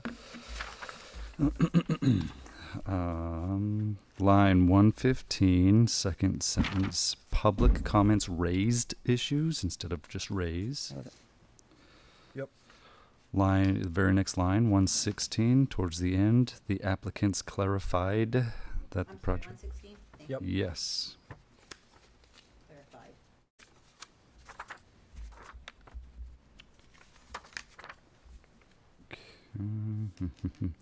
All right, moving on to line 277. Maybe this is more of a question that the board might remember. Lorraine Zaloom did not provide address, asked about climate distribution. Is distribution the right word that makes sense there? I can go back and listen if I need to. Climate distribution by the Winooski River. My recall was that she was asking about the impact, you Yeah. know, for the Winooski River, so I'm not sure what, about. So should we adjust that to something along the line of just impact? Replace distribution with impact? I mean, if we're gonna be specific, yeah. Don't you And if remember? you're You not watched? Yeah, you watched it. I watched it, but I Steph. don't remember. If you're not sure, you Yeah. can certainly delete the line. Yeah. Climate for the. Yeah, delete it. Delete that word. I mean, it might be fair to say that she had concerns about Climate impact. impact Climate on the impact on Winooski River. Yep. Yeah. I would just say climate impact. Impact. Okay, so instead of deleting it, just insert impact Over distribution. over distribution. Yep. Okay, thank you, board. Line 285, last sentence, he asked, just need to correct that space. Line 297, Renee Rainier of Essex is concerned about secrecy of this project. I would like to insert the word perceived secrecy. That's a good idea. Yeah. That's her Yeah. phrasing though. Right? That might have been her phrasing, but her phrasing isn't exactly captured verbatim. So I would Right. strongly recommend something along those lines of perceived secrecy. Can we put that in like just Parentheses. because we're saying perceived? I get what Nick's saying. How about she feels? But she feels it's secrecy. So She her feels it. statement was that it's being done in secrecy. Right. We get that a lot. Yeah, because perceived is sort of like insulting her. Yeah. I mean, we get that. Potential, it's concerned about potential secrecy. I can go back and listen. Well, it's not potential secrecy though. Yeah, It's- no, I It's would, how she perceives it. That's my point. Yeah. right. Yeah, I guess. Okay, so But I don't know. It's just going to be, yeah, she's going to be upset by that. Yeah. My only question about it is just whether we would be adjusting what her words were versus. What was, yeah. Her words are summarized here, not verbatim. Right. So then, But you could say she's concerned that there is too much secrecy or something like that. So it's her concern rather Right. than, because here we're just stating that it is, like we're Right. making a statement that it You could is. say her concern, what, instead of perceived, saying her concern of secrecy. But it's not. It wasn't secret.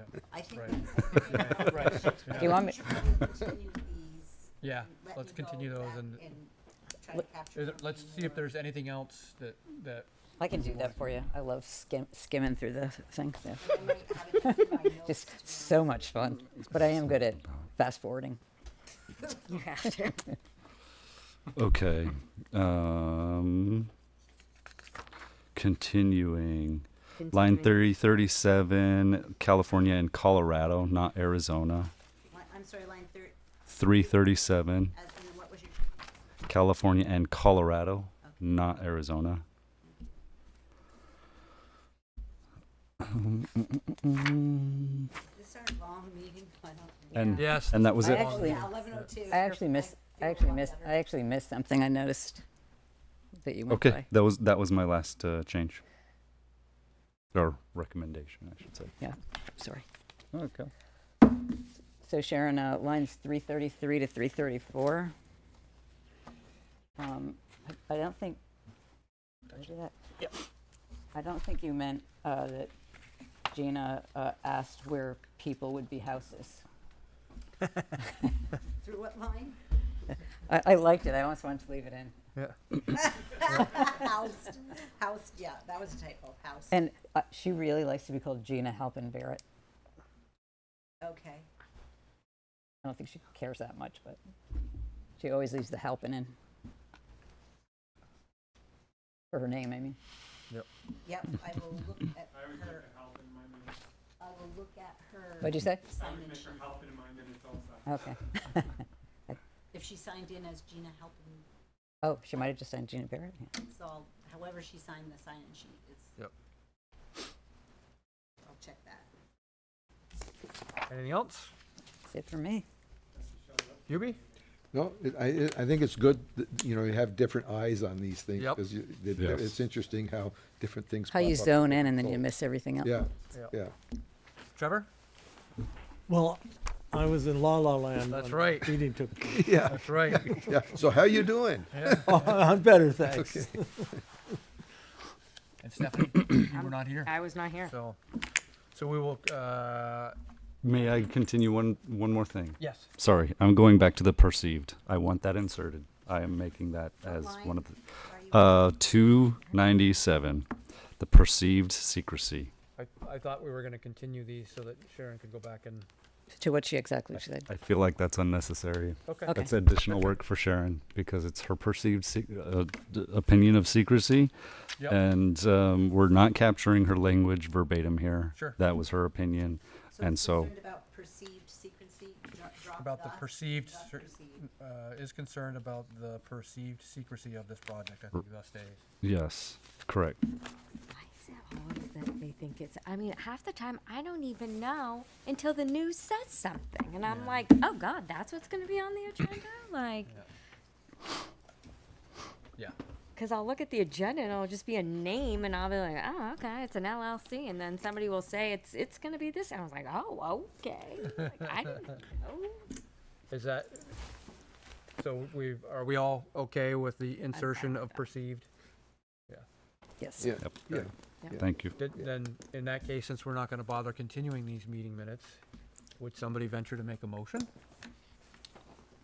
I'll move to approve the minutes from March 20th DRB meeting with the amendments as presented. Second.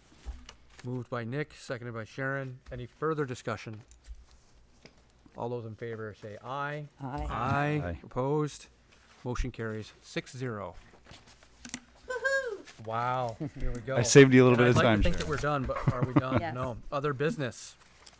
Do we have any other business, staff? No. Kent is shaking his head no. Then everybody make sure you had a chance to read the reading file. Yes. About Chemo Drive. Oh, Did. I read all the All the letters. emails, yep. Yep, including those that were forwarded Yeah, from other divisions of town government. yeah, Right. yeah. Okay. Interesting, yeah. In that case, if we've gone through all of our business, I would take a motion to adjourn. I'll move, we adjourn. Thank you, Trevor. Appreciate that. I'll second. Oh, we got double seconds. Oh. I'm gonna go with. Let Stephanie have it. I'll go with Stephanie. Yep. Motion's been made to adjourn by Trevor and seconded by Stephanie. Any further discussion? All those in favor say aye. Aye. Aye. All those opposed? Motion carries 6-0. We are adjourned. Ed, Much earlier than 11. yeah.